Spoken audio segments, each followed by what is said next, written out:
which occurs over a long period of time, right? Over a long period of time, that is called as evolution. That is called as evolution. लेकिन अगर कोई change जो है that occurs over a brief span of time, over a brief span of time, but has prolonged, देखो अब ये has prolonged impact, ठीक है? तो ऐसे में इसको क्या बोलेंगे? ऐसे में इसको बोला जाएगा कि ये एक रिवॉल्यूशन है। क्या है? रिवॉल्यूशन है, ठीक है ना? तो इसका मतलब कोई भी ऐसा बदलाव जो कि, ये देखो एक्स्ट्रा एफ लिखवा दिया अपने आप ही, है ना? इसको मैंने नहीं लिखा है, खुद ब खुद लिख गया है। कोई भी ऐसा बदलाव जो कि अपने आप ही और बड़ी ही जल्दी से हो जाए और मैसिव स्केल पर हो जाए, है ना? Massive scale, at massive level, बड़े स्तर पर, और उसका मैसिव इंपैक्ट हो, यानी कि बड़ा असर भी पहुंचना चाहिए, ठीक है ना? मैसिव स्केल और मैसिव इंपैक्ट होगा और जल्दी से हो जाएगा, यानी कि बिल्कुल बिल्कुल जरा से टाइम में हो जाएगा, तो उसे हम कहते हैं कि ये एक क्रांति हो गई। ये क्या हो गई? एक क्रांति हो गई, ठीक है? सभी लोगों को एक सिंगल लाइन में बात समझ में आ गई क्या? That any particular change in any particular field which occurs drastically, very quickly, over a brief period of time, but on a massive scale and has the massive consequences, that is called as the revolution. क्रांति कहते हैं उसे, ठीक है? उसे क्या कहते हैं? क्रांति कहते हैं। फ्रांस के सोसाइटी में, अमेरिका की सोसाइटी में बड़े लेवल पर बड़ा बदलाव आया, बहुत जल्दी, बहुत कम समय में आ गया, तो उसे हम कहते हैं अमेरिकन रिवॉल्यूशन, फ्रेंच रिवॉल्यूशन। उसी तरीके से दोस्तों इंडस्ट्री, राइट, या जो उद्योग धंधे होते हैं, इंडस्ट्रीज के फील्ड में बहुत जल्दी और बहुत बड़े लेवल पर बदलाव आ गया, उसे इंडस्ट्रियल रिवॉल्यूशन कहा जाएगा, ठीक है ना? उसे इंडस्ट्रियल रिवॉल्यूशन कहा जाएगा। Discovery of fire was a revolution or not? Yes, it was a revolution, but more than the discovery of fire, what was the best example of the revolution in the ancient most period? The neolithic age. अगर किसी बच्चे ने ancient history पढ़ी है तो उसको पता होगा कि नियोलिथिक एज या नवपाषाण काल को कई बार नियोलिथिक रिवॉल्यूशन कहा जाता है, क्योंकि ढेर सारे चेंजेस जो हैं वो हो रहे थे, जैसे कि एग्रीकल्चर की डिस्कवरी, एग्रीकल्चर की प्रैक्टिस हो गई, जैसे कि सोशल लाइफ की शुरुआत हो गई, जैसे कि कम्युनिटी लिविंग हो गया, जैसे कि ट्रेड कस्टम रिचुअल्स हो गए, बहुत सारी चीजें जो हैं होने लगी थी, ठीक है? और उसके पीछे कौन सा फैक्टर काम कर रहा था? रिस्पांसिबिलिटी थी जियोग्राफिकल क्लाइमेटिक चेंजेस की। उसी तरीके से हर बार की तरह एक बार फिर से हिस्ट्री को डिसाइड करने के लिए ज्योग्राफी एक बहुत बड़ा फैक्टर बन जाएगी, along with socio cultural, political and economic features. Okay everybody, तो यहां पर आप देख सकते हैं कि geography will be the most important feature और factor, I would say geographic factor, along with socio-cultural, along with economic, political, different factors altogether, right? These different factors, they led to the development of the industries, development of the industries, ठीक है ना? या इसको क्या बीमारी है भाई, अपने आप ही कैसे कर रहा है सब कुछ? Okay, development of industries. तो दोस्तों मेरे ख्याल से हर किसी स्टूडेंट को बिल्कुल अच्छी तरीके से क्लैरिटी मिल गई होगी कि इंडस्ट्रियल डेवलपमेंट अगर बड़े लेवल पर होता है तो उसे इंडस्ट्रियल रिवॉल्यूशन कहते हैं, जिसके पीछे बहुत सारे फैक्टर्स हो सकते हैं, ज्योग्राफिकल फैक्टर हो सकते हैं, जैसे कि availability of the mineral resources, availability of the water, availability of the iron etcetera, या पॉपुलेशन का परसेंटेज हो गया, ठीक है ना? तो ये ज्योग्राफिकल फैक्टर हो सकते हैं। सोशियो कल्चरल फैक्टर्स रिस्पांसिबल हो सकते हैं, जैसे कि किसी सोसाइटी में मेहनत करने को बड़ा प्रायोरिटी दिया जाता है, किसी सोसाइटी में साइंटिफिक टेम्परामेंट थोड़ा ज्यादा होता है, ठीक है ना? इकोनॉमिक फैक्टर्स हो सकते हैं, जैसे कि किसी दूसरे सोर्स का पैसा, किसी दूसरे तरीके से इन्वेस्टमेंट के लिए अगर पैसे या रिसर्च और डेवलपमेंट के लिए अगर पैसे अवेलेबल रहेंगे तो इकोनॉमिक फैक्टर्स की वजह से हो सकता है। या पॉलिटिकल फैक्टर्स, जैसे कि अगर किसी देश के राजा या सरकार वहां की ऐसी होती थी कि इंडस्ट्रियल डेवलपमेंट को प्रमोट करने की कोशिश करती थी, भले ही उसके पीछे का फैक्टर ज्यादा से ज्यादा प्रॉफिट कमाने का लालच ही क्यों ना रहा हो, ठीक है? तो ओवरऑल हम क्या कह सकते हैं? ओवरऑल हम ये कह सकते हैं कि बहुत सारे फैक्टर्स की वजह से इंडस्ट्रियल प्रोडक्शन के तरीके में, इंडस्ट्रियल प्रोडक्शन के लेवल में, इंडस्ट्रियल प्रोडक्शन के वैल्यूज में बहुत ज्यादा बड़े बदलाव देखने को मिले, ठीक है? आगे बढ़ने से पहले मेरा एक छोटा सवाल है आप सभी से, छोटा सा सवाल है, इंपॉर्टेंट सवाल है। Which country saw the development of industrial revolution at the first? कौन सा देश था जहां पर सबसे पहली इंडस्ट्रियल रिवॉल्यूशन देखने को मिलती है? यस, फटाफट से। प्रभाकर कुमार जी कहते हैं French revolution does not have long lasting. Prabhakar ji, ये सवाल आपके मन में आया तो आया कैसे? क्योंकि अगर ये सवाल आपके मन में आया मतलब कि कल की ये पूरी लेक्चर की मेहनत जो है, हमारी और आपकी दोनों की मेहनत कल खराब हो गई, क्योंकि सबसे ज्यादा अगर हमने इंपॉर्टेंट कुछ पढ़ा है तो फ्रेंच रिवॉल्यूशन और अमेरिकन रिवॉल्यूशन का लॉन्ग टर्म कॉन्सिक्वेंस पढ़ा है, जिस पर मैंने क्वेश्चंस भी आपको दिया था, एक क्वेश्चन शायद आपको दिया था मैंने सॉल्व करने के लिए, ठीक है? मैंने ज्यादा से ज्यादा मैंने 3 बच्चों के आंसर्स देखे हैं, ओनली 3 स्टूडेंट्स, मतलब कि 150 से 200 के बीच में बच्चे वेरी, लेकिन answer, so that is a very impressive number, बहुत अच्छा ये नंबर है, ठीक है? तो लेट अस कंटिन्यू। बिल्कुल सही जवाब आप लोग दे रहे हैं कि ब्रिटेन में या इंग्लैंड में। दरअसल दोस्तों जब हम कहते हैं ब्रिटेन या फिर इंग्लैंड तो we are actually talking about the similar geographical region, लेकिन एरिया उनके स्टेट के पॉलिटिकल एरियाज अलग-अलग है, ठीक है ना? कोई दिक्कत नहीं। आईआर स्टार्टेड, अच्छा industrial revolution started from Britain, yes. तो मेरे ख्याल से इंडस्ट्रियल रिवॉल्यूशन के बारे में कुछ बेसिक चीजें हमें जरूर पता होनी चाहिए कि इसे क्यों कहा जा रहा है रिवॉल्यूशन, क्योंकि दोस्तों यहां पर अब जो है मैनुअल वर्क से, राइट, अब जो है मैनुअल वर्क से मशीन पर जो है, मैनुअल टू मशीन क्या हो जाता है दोस्तों? द मेथड ऑफ प्रोडक्शन जो है, मेथड ऑफ प्रोडक्शन ये बदल जाएगा, ये बदल जाएगा और मैनुअल से मशीन पे हो जाएगा। ध्यान रखिएगा, मैनुअल टू मैकेनिकल, कैसे बोलते हैं इसको? मैनुअल टू मैकेनिकल, ठीक है? इसके अलावा दोस्तों इसकी शुरुआत हम लोगों ने अगर देखी थी तो शुरुआत इंग्लैंड में होगी, कोयले का यूज होगा, लोहे का यूज होगा, भाप की शक्ति का यूज होगा, हर एक फील्ड को ये प्रभावित करेगी, एग्रीकल्चर को, इंडस्ट्रीज को खैर होगी प्रभावित, एग्रीकल्चर को, सोसाइटी को, रिलीजन को, सोसाइटी, हर चीज को।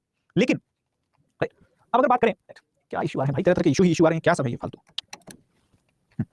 ठीक है? अगर बात करें कि भाई कौन कौन से फैक्टर्स थे ऐसे जिन्होंने इंग्लैंड में ही, राइट, इंग्लैंड में ही क्यों डेवलप हुआ इंडस्ट्रियल रेवोल्यूशन, ये दोस्तों एक बहुत इंपॉर्टेंट क्वेश्चन है कि why in England, why not anywhere else, right, why not anywhere else, और कहीं पर क्यों नहीं हुआ ऐसा, बताइएगा जरा। दोस्तों उसके पीछे का क्या रीजन है? असल में बहुत सारे फैक्टर्स हैं छोटे छोटे जो मिल करके इंग्लैंड को बिल्कुल सुटेबल बना देते हैं। लेकिन उसके पहले एक बार आप सभी लोगों को, जो हमने बिल्कुल शुरुआत में पढ़ा था, पहली या दूसरी क्लास में पढ़ा था, पहली क्लास में इनफैक्ट, आप सभी को याद होगा सोसाइटी में बदलाव हो रहा था। याद करिए, फटाफट से दिमाग पर जोर डालिए, याद करिए, सोसाइटी में बदलाव हो रहा था। याद करिएगा, एंग्लिकन चर्च नाम की एक संस्था जो है इंग्लैंड में अलग तरीके के रिलीजियस प्रैक्टिस को प्रमोट कर रही थी, जहां पर हेनरी एट जो है ना, हेनरी जो है 8वां, वही इंग्लैंड का राजा था, वही चर्च ऑफ इंग्लैंड का मुखिया बन गया था। याद है किसी को? है ना? तो चर्च जो है वो पूरी तरीके से इंग्लैंड का अलग हो गया था। यानी दोस्तों हम ये कह सकते हैं कि इंग्लैंड में वो चिक चिक वाला सिस्टम नहीं चल रहा था कि लोग धर्म के नाम पर एक दूसरे को मारने काटने के लिए तैयार बैठे थे। The people were very very much relaxed because their religion that was already severed from the conventional Roman Catholicism. जो रोमन कैथलिक्स की जो परंपरागत विचारधारा है उससे पहले ही अलग हो चुके थे। इसका मतलब चर्च ने बिल्कुल भी अड़ंगा नहीं लगाया इन्वेस्टमेंट करने पर या फिर वेल्थ क्रिएशन पर या फिर लोन वगैरह देने पर, है ना? तो क्या क्या चीजें हैं जरा देखो, क्या क्या चीजें हैं जरा देखो। नंबर 1, अगर मैं आपसे कहूं कि stable polity and no religious interference, तो इसमें आपको पता चल जाएगा कि, है ना, no abolition on of wealth creation, ठीक है, या इसके अलावा, है ना, no stop on profit making, no stop या नो डिनायल ऑफ इन्वेस्टमेंट, है ना? यानी कि पूरी तरीके से बिल्कुल माहौल सेट था, ट्रेड एंड कॉमर्स का माहौल बिल्कुल सेट हो गया था इंग्लैंड में। क्यों हो गया था दोस्तों? क्योंकि आप सभी को पता है कि यहां इंग्लैंड में क्या हो गया था, इंग्लैंड में जो है वो एंग्लिकन चर्च था। कौन सा चर्च था? एंग्लिकन चर्च, जो कि हेनरी एट जो है इस रूलर के द्वारा शुरू किया गया था, ठीक है ना? ये प्राइमरी रीजन है, फर्स्ट एंड फॉरमोस्ट। इसके अलावा बहुत सारे फैक्टर्स मिल करके कंट्रीब्यूट करते हैं, जैसे कि इंग्लैंड का ज्योग्राफिकल जो कंडीशन था, जो नेचुरल रिसोर्सेज थे बहुत ही बेहतरीन थे, क्योंकि इंग्लैंड में कोयले की जो है ऑलरेडी मौजूदगी थी, है ना? यतीन कहते हैं I think they had raw materials from their colonies. No, this is the incomplete truth.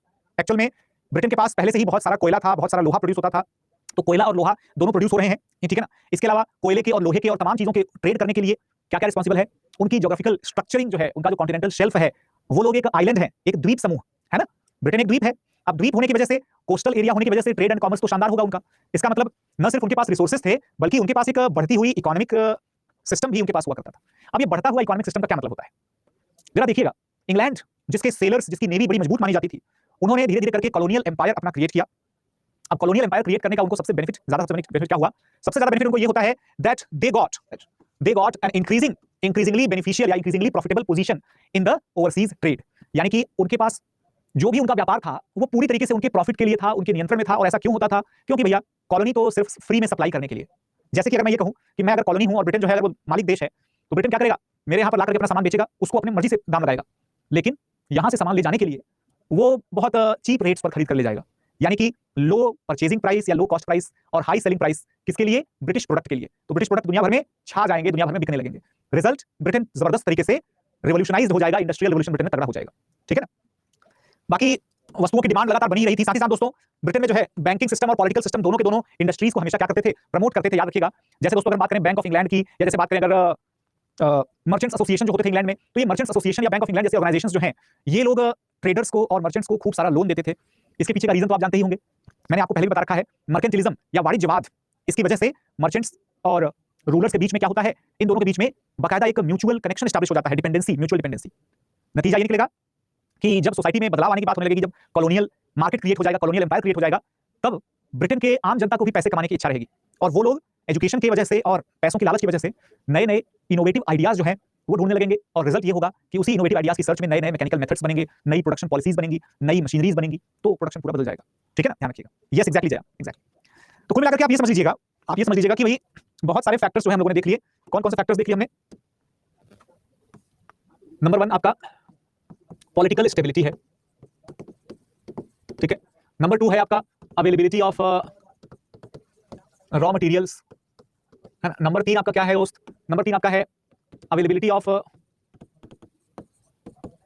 Vast markets and raw material sources of colonies. फिर उसके बाद अगला फैक्टर क्या है भाई? That is the pro industrial policies due to emergence of mercantile capitalism, right. इसके अलावा क्या है, the availability of strong naval fleet assured the manufacturers and traders about successful trade, resulting into good investment। ठीक है, तो बहुत सारे factors जो हैं यहां पर हुआ करते थे। Sir can we add one point that changes with respect to the rationality and scientific temperament this factors which led to the, yes exactly Jay, absolutely correct, right. Better ambience of industrial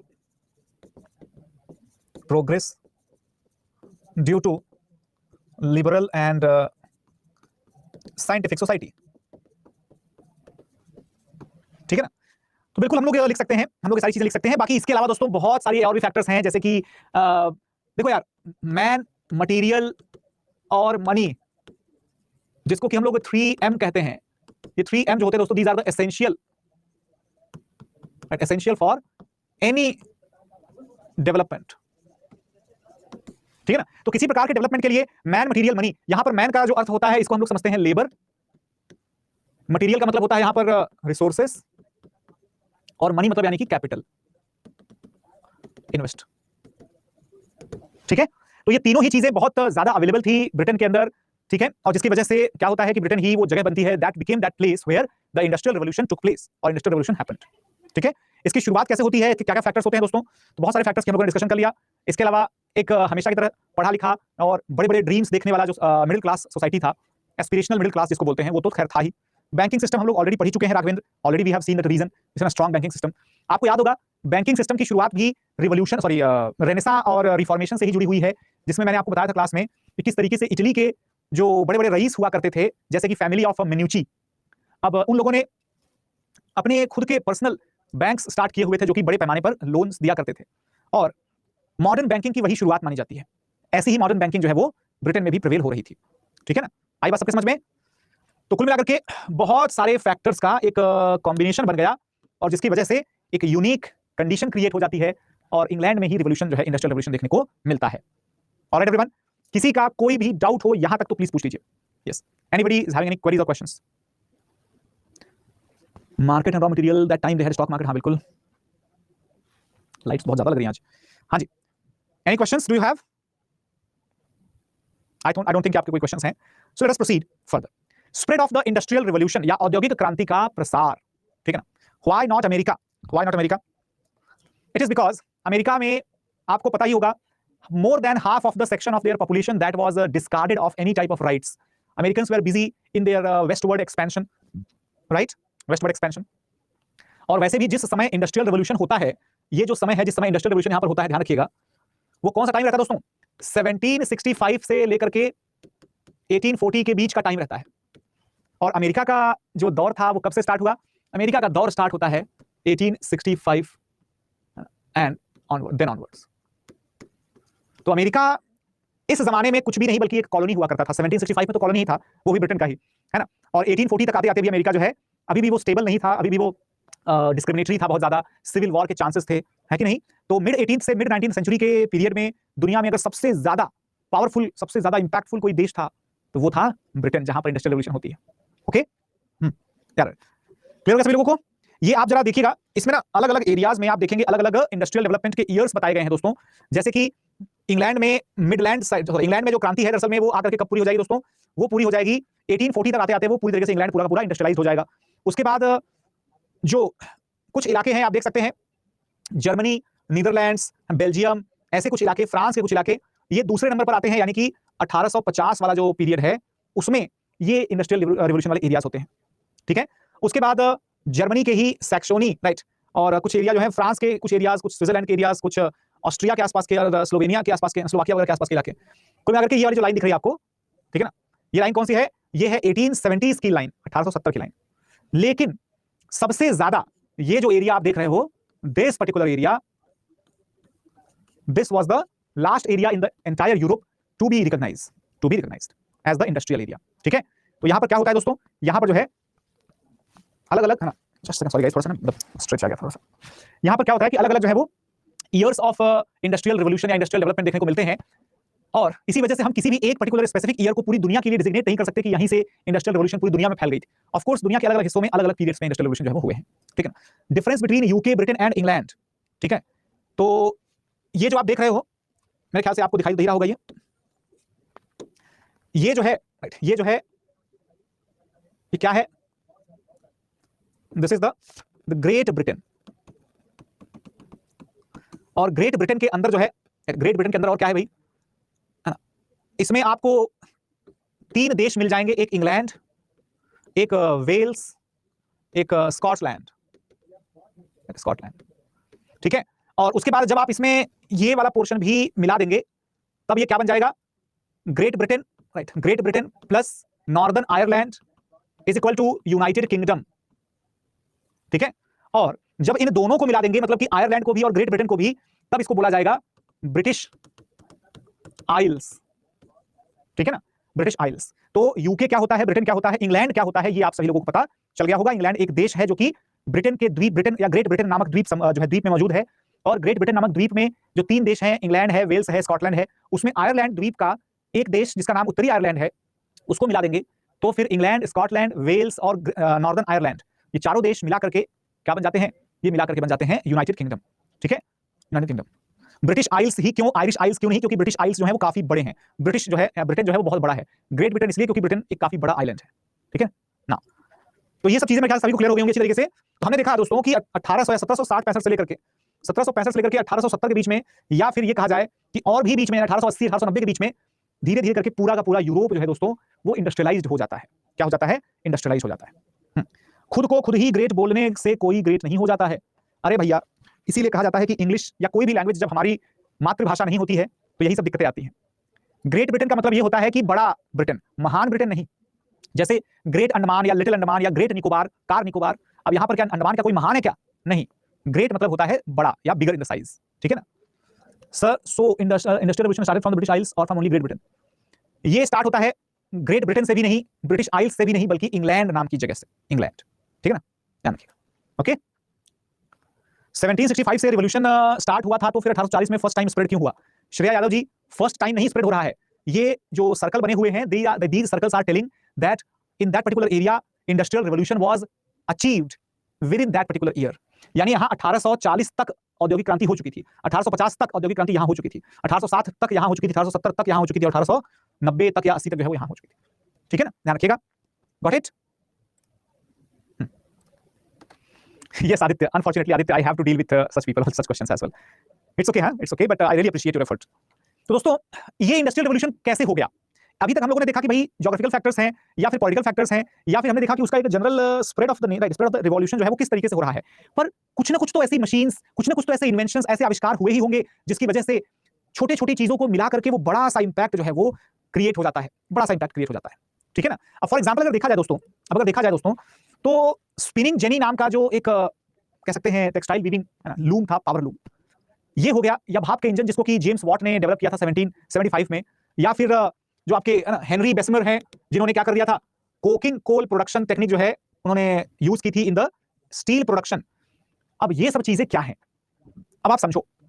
जैसे मैं आपसे कहूं कि जियो fibre या Airtel extreme fibre या फिर optical fibre technology ने भारत में इंटरनेट सेवाओं के लिए या इंटरनेट सर्विसेज के लिए रिवॉल्यूशन पैदा कर दिया, उसी तरीके से हम कह सकते हैं कि जेम्स वॉट के द्वारा बनाए गए स्टीम इंजन ने ब्रिटेन के इंडस्ट्रियल ट्रांसपोर्टेशन में और इंडस्ट्रियल ऑपरेशंस में क्रांति पैदा कर दी, रिवॉल्यूशन पैदा कर दिया।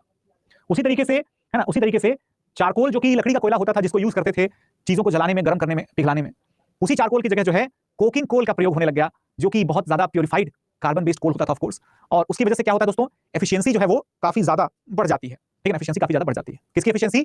Fuel efficiency. जो पहले 10 केजी कोयला जला करके आधा घंटा ईंधन चलता था, अब वही 10 केजी कोकिंग कोक चला करके जो है वो 1.5 घंटा चल रहा है, ठीक है ना। तो ये चीज ध्यान रखिएगा मेरे ख्याल से। तो सभी लोगों को ये चीज अच्छी तरीके से क्लियर हो गई होगी कि कुछ ऐसे इन्वेंशंस तो जरूर ही हुए होंगे, जैसे कि बिजली से चलने वाला करघा या पावर लूम जिसको कहते हैं। पावर लूम के फाउंडर कौन थे भैया? एडमंड कार्टराइट, ठीक है ना। ये जो एडमंड कार्टराइट है दरअसल में इनके बिजली से चलने वाले हथकरघे को, सॉरी, बिजली से चलने वाले करघे को जब इन्होंने खोजा है, करघा मतलब होता है हैंडलूम या पावर लूम या लूम, ठीक है ना। Weaving machine, cloth weaving machine, क्या बोलते हैं इसको, लूम, ठीक है ना, लूम। तो ये हम कह सकते हैं कि भाई ये जो लूम है इसको बिजली से चलने वाला लूम बना दिया गया और जिसमें एकदम बिल्कुल अलग ही हो गया चमत्कार, क्योंकि कॉटन टेक्सटाइल या सूती का कपड़ा एक ऐसी चीज थी जो कि भारत से मंगाई जाती थी, जिसके लिए बड़ा ट्रेंड होता था, बड़ा क्रेज होता था जनता के बीच में, और जनता सूती कपड़ा पहनना चाहती थी। इन लोगों ने जब कपड़ा बनाना शुरू कर दिया तो सोचिएगा जरा कि ब्रिटेन की जितनी भी इंडस्ट्रीज थी, जो भी इंडस्ट्रीज थी उस टाइम पर, उन लोगों में सबसे इंपॉर्टेंट, सबसे बड़ी इंडस्ट्री का पार्टनरशिप इसका था, कपड़ा इंडस्ट्री या है ना जो टेक्सटाइल इंडस्ट्री होती है उसका, ठीक है, ये कंडीशन हुआ करती थी ना। Sir why Ireland did not stay with the Britain, उसकी मर्जी, नहीं रहना था उसको, ठीक है। कॉटन जिन या रुई की चरखी, अब दोस्तों देखिए रुई से धागा बनाना भी अपने आप में बहुत बड़ा चैलेंज होता था। हमने देखा था कि उसी रुई का यूज करके, धागे का जो है वो एक लाइन यूज करके हथकरघे से कपड़े बुने जाते थे। लेकिन दोस्तों कॉटन कल्टीवेशन जो है, जिससे कि हमें फाइबर जो है ज्यादा मिलता है और उसमें से बीज निकाल लिए जाते हैं, तो आप ये समझिएगा कि जो कपास में से बीज निकालने वाला एक लकड़ी का मशीन होता है, आप लोगों ने देखा होगा, ऐसे घुमाते हैं, धीरे धीरे घूमता है और उसमें से रुई डालते जाते हैं, तो वो लकड़ी की मशीन में से ऐसे रुई का जो सीड होता है ना, कॉटन का सीड होता है, उसको बाहर कर देता है और बिल्कुल ऐसे फ्लैट, बिल्कुल चिपकी हुई सी रुई उसमें से निकलती है। कभी किसी ने ये चला करके दिखा है क्या? हाँ जी, कभी किसी ने ट्राई किया क्या चला करके? ये इस तरीके का कुछ सिस्टम होता है, ध्यान रखिएगा ना, इस तरीके का सिस्टम कुछ होता है और यहाँ पर एक दूसरा भी रहता है लगा हुआ। अब ये जो है कुछ इस तरीके का बिल्कुल अगल बगल में, अब इनके बीच में यहां से रुई डाली जाएगी जो कि ऐसे यहां से निकलेगी, ध्यान रखिएगा। तो ये जो रुई रहती है इस कॉटन में क्या रहता है भाई, इस कॉटन में रहते हैं सीड्स, और इधर क्या रहता है, बिल्कुल clean and plain cotton with no seeds, no seeds. तो अब आप जानते हैं कि किसकी बुनाई करना, किसको जो है चरखे पर काटना आसान होता है भाई, तो आसान होता है किसके, जो सीड्स को पूरा क्लियर कर देता है उसके बाद, ठीक है। इसके अलावा दोस्तों ध्यान रखिएगा, टेलीग्राफ का जो है डिस्कवरी हो जाता है। Telegraph that was also invented by Samuel F B. Morse in 1836, और उसकी वजह से टेलीग्राफ से या टेलीग्राम से जो है वो क्या होने लग गया दोस्तों, टेलीग्राम से कम्युनिकेशन वगैरह जो है वो रिसीव होने लग गया था। हिंदी में उसको कहते थे तार भेज दिया, तार। आप लोगों ने सुना होगा, अपने मतलब घर में बड़े बुजुर्ग कभी न कभी बोलते होंगे कि उनको तार भेजा था तब वो आए। तो मैं सोचता था कि वो तार कैसे भेज सकते हैं, बाद में पता चला कि this is called as the तार बिकॉज़ वो ब्रिटिश लोग इसको कहते हैं cables, these are the cables, यानी कि सूत्र, खुफिया, सीक्रेट, ठीक है ना। इसके अलावा सिलाई मशीन और आईसी इंजन, अरे जबरदस्त आईसी इंजन और सिलाई मशीन। अब आप कहेंगे कि सिलाई मशीन का ऐसा क्या स्पेशल, इसमें से क्या खास बात है? तो देखिए भाई, सिलाई मशीन का मैं बात करूं तो कॉटन टेक्सटाइल बनाना जो है दोस्तों, ये बहुत डिफिकल्ट नहीं था, पहले भी जो है ये बनता ही था। लेकिन कॉटन टेक्सटाइल बनने के बाद अब उसे हम चरखे पर चला करके और एक एक लाइन बना करके, धागे का सूत बना करके, और उसके बाद उसका कपड़ा बनाएंगे तो बड़ा बेकार सा और बड़ा ही खुरदुरा सा कपड़ा बनेगा। दरअसल में दोस्तों, जब हम बात करते हैं कि क्लॉथ मैन्युफैक्चरिंग की, तो उसमें अच्छे से सिलाई देने के लिए या फिर अच्छे तरीके से उसको हैंडल करने के लिए दोस्तों, जो ये सिलाई मशीन है ना, जो है एक्चुअल में ये बहुत बड़ा रोल करती है। अच्छी क्वालिटी के, बड़ी संख्या में, बड़े लोगों के पास मौका मिल जाता है प्रोड्यूस करने का, वो भी कपड़े, ठीक है, ध्यान रखिएगा। Patent system led to more inventions which was not in India. Yes Ramakant ji, one of the factors now. अच्छा गाइस, एक सेकंड थोड़ा रुकिएगा ना, मतलब मुझे लाइट्स बहुत ज्यादा लग रही हैं यार, बहुत एक्स्ट्रा, मतलब आंखों में स्ट्रेस पड़ रहा है। Can not actually help it, it's too much, sorry. तो यहां पर हम लोग देख रहे हैं एग्जैक्टली कि किस तरीके से मशीन्स या फिर इंजन्स जो है, हाँ एक मेरा चश्मा मैं ले लेता हूं गाइस, आई एम सॉरी, थोड़ा सा मैं स्पेक्स ले लेता हूं अपने, जस्ट सेकंड।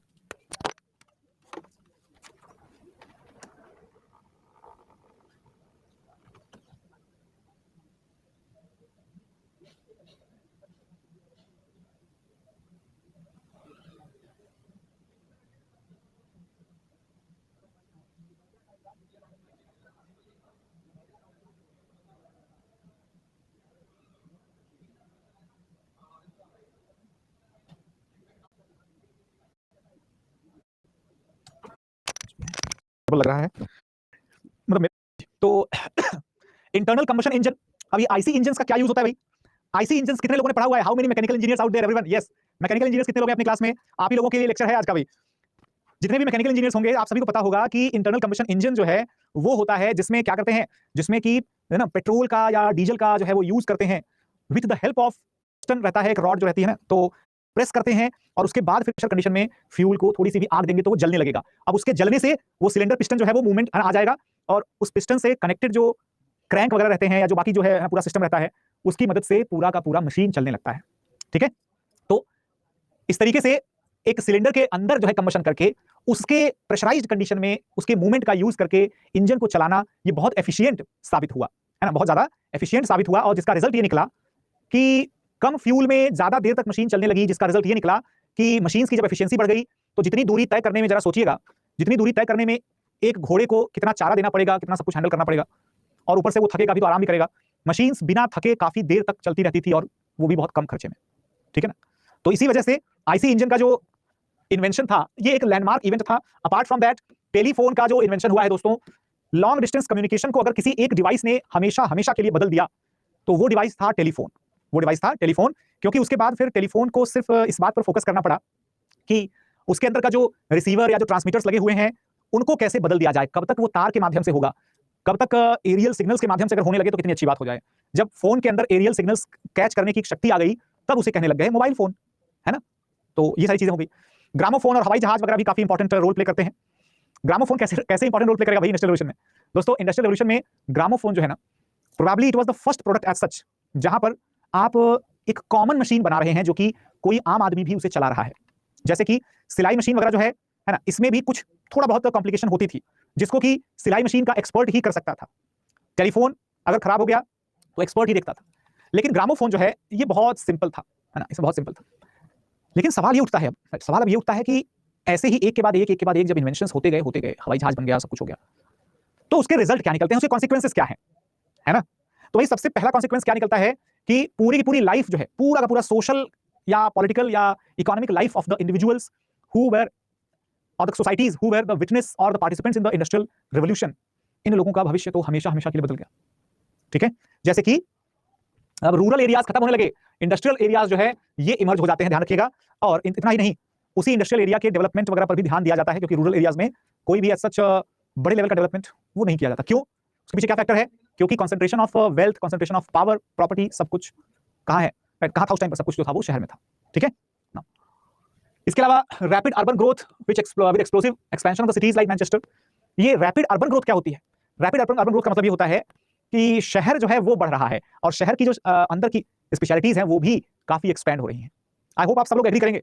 अगर आप में से कोई रायपुर से हो या कोई लखनऊ से हो, काफी पहले से जानता हो लखनऊ को, रायपुर को, या इवन मैं कहूंगा इंदौर वगैरह को, तो पहले क्या होते थे ना, ये सब छोटे छोटे इलाके होते थे।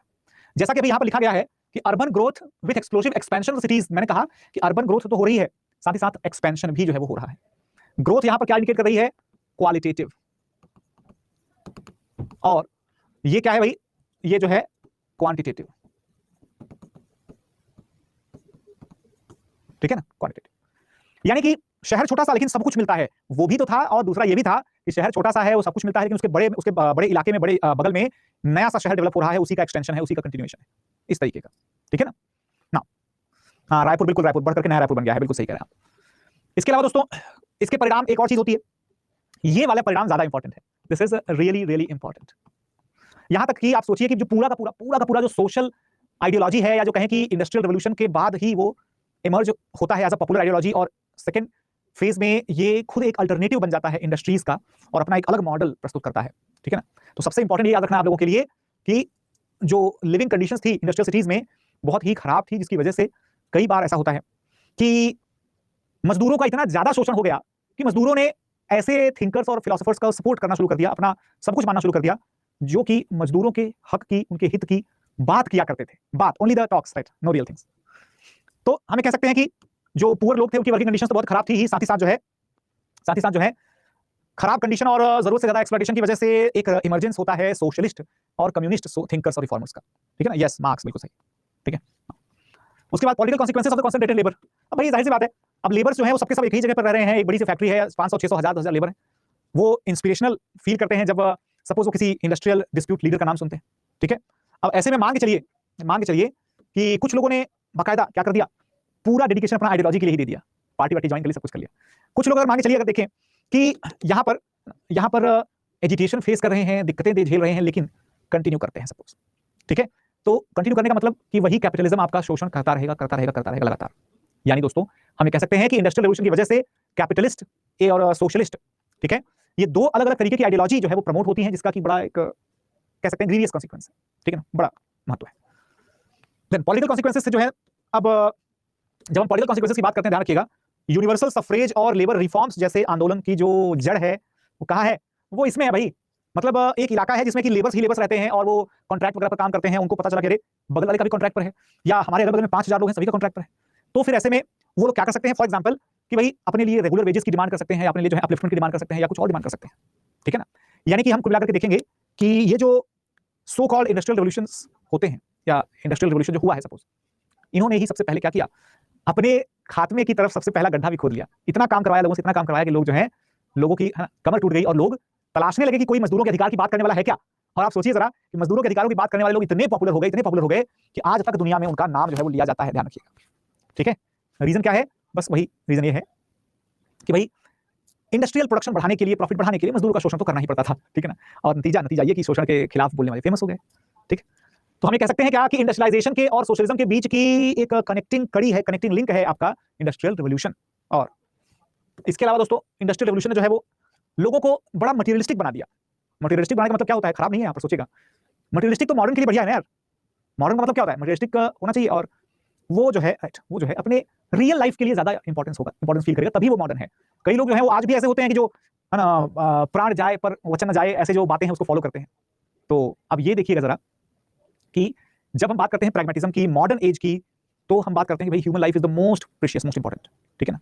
लेकिन उसी तरीके से जब ह्यूमन लाइफ जो है सबसे प्रीशियस है मॉडर्न एज में, तो मॉडर्न एज की ही कुछ और भी विशेषताएं हैं जो उतनी पॉजिटिव नहीं है, हम लोगों ने डिस्कस किया है, जैसे कि लिबरलिज्म, रेडिकलिज्म, सोशलिज्म, है ना, यहां तक कि नेशनलिज्म भी कोई बहुत ज्यादा पॉजिटिव आइडियोलॉजी नहीं है, ध्यान रखिएगा, ठीक है। Got it everyone. तो सोशियो इकोनॉमिक इंपैक्ट, किसी को कोई सवाल, कोई डाउट्स, प्लीज पूछ लीजिए फटाफट से। एनी क्वेश्चंस और एनी क्वेरीज। देखो यार, ये सब जो टॉपिक्स है ना, ये बड़े ही घूमे फिरे टॉपिक्स हैं। मतलब कि आप इंडिया का एग्जांपल दे सकते हैं, वो भी टॉपिक किसका है, इंडस्ट्रियल रिवोल्यूशन का है। इंडिया में ब्रिटिश एरा में इंडस्ट्रियल रिवोल्यूशन नहीं हुआ, still we can give example, क्योंकि रिवोल्यूशन ना सही, डिस्ट्रक्शन तो हुआ था ना। Now, are you a Marxist historian? No, I am simply a normal student of history, right. Okay, तो अगर देखिए इसमें वुमेन के लिए कुछ नहीं हुआ, वुमेन के लिए हुआ ना, वुमेन के लिए भी हुआ, उनका एक्सप्लॉयटेशन और बढ़ गया, उनके लिए, उनको चीप लेबर का सबसे ज्यादा इंपॉर्टेंट सोर्स माना जाने लग गया, जहां पर जो है बाकी लोग मेल लेबर्स थोड़े महंगे पड़ते थे, जैसे कि लेबर इंटेंसिव इंडस्ट्रीज में वहां पर महिलाओं को लेबर पे लगा दिया जाता था, तो उनको बहुत कम पैसे देना पड़ता था, ठीक है ना। समराइज करना है, ठीक है। और हाँ यार, मुझे लगता है ना स्पाइन का प्रॉब्लम है एक्चुअली, ये बिल्कुल सही कह रहे हैं आप, मुझे दिखाना पड़ जाएगा, ये बहुत पेनफुल सिचुएशन है ये। Then I want to ask you one more thing, Martin Luther King and Martin Luther King junior are same? नहीं, मार्टिन लूथर और मार्टिन लूथर किंग ये दो लोग हैं, मार्टिन लूथर और मार्टिन लूथर किंग।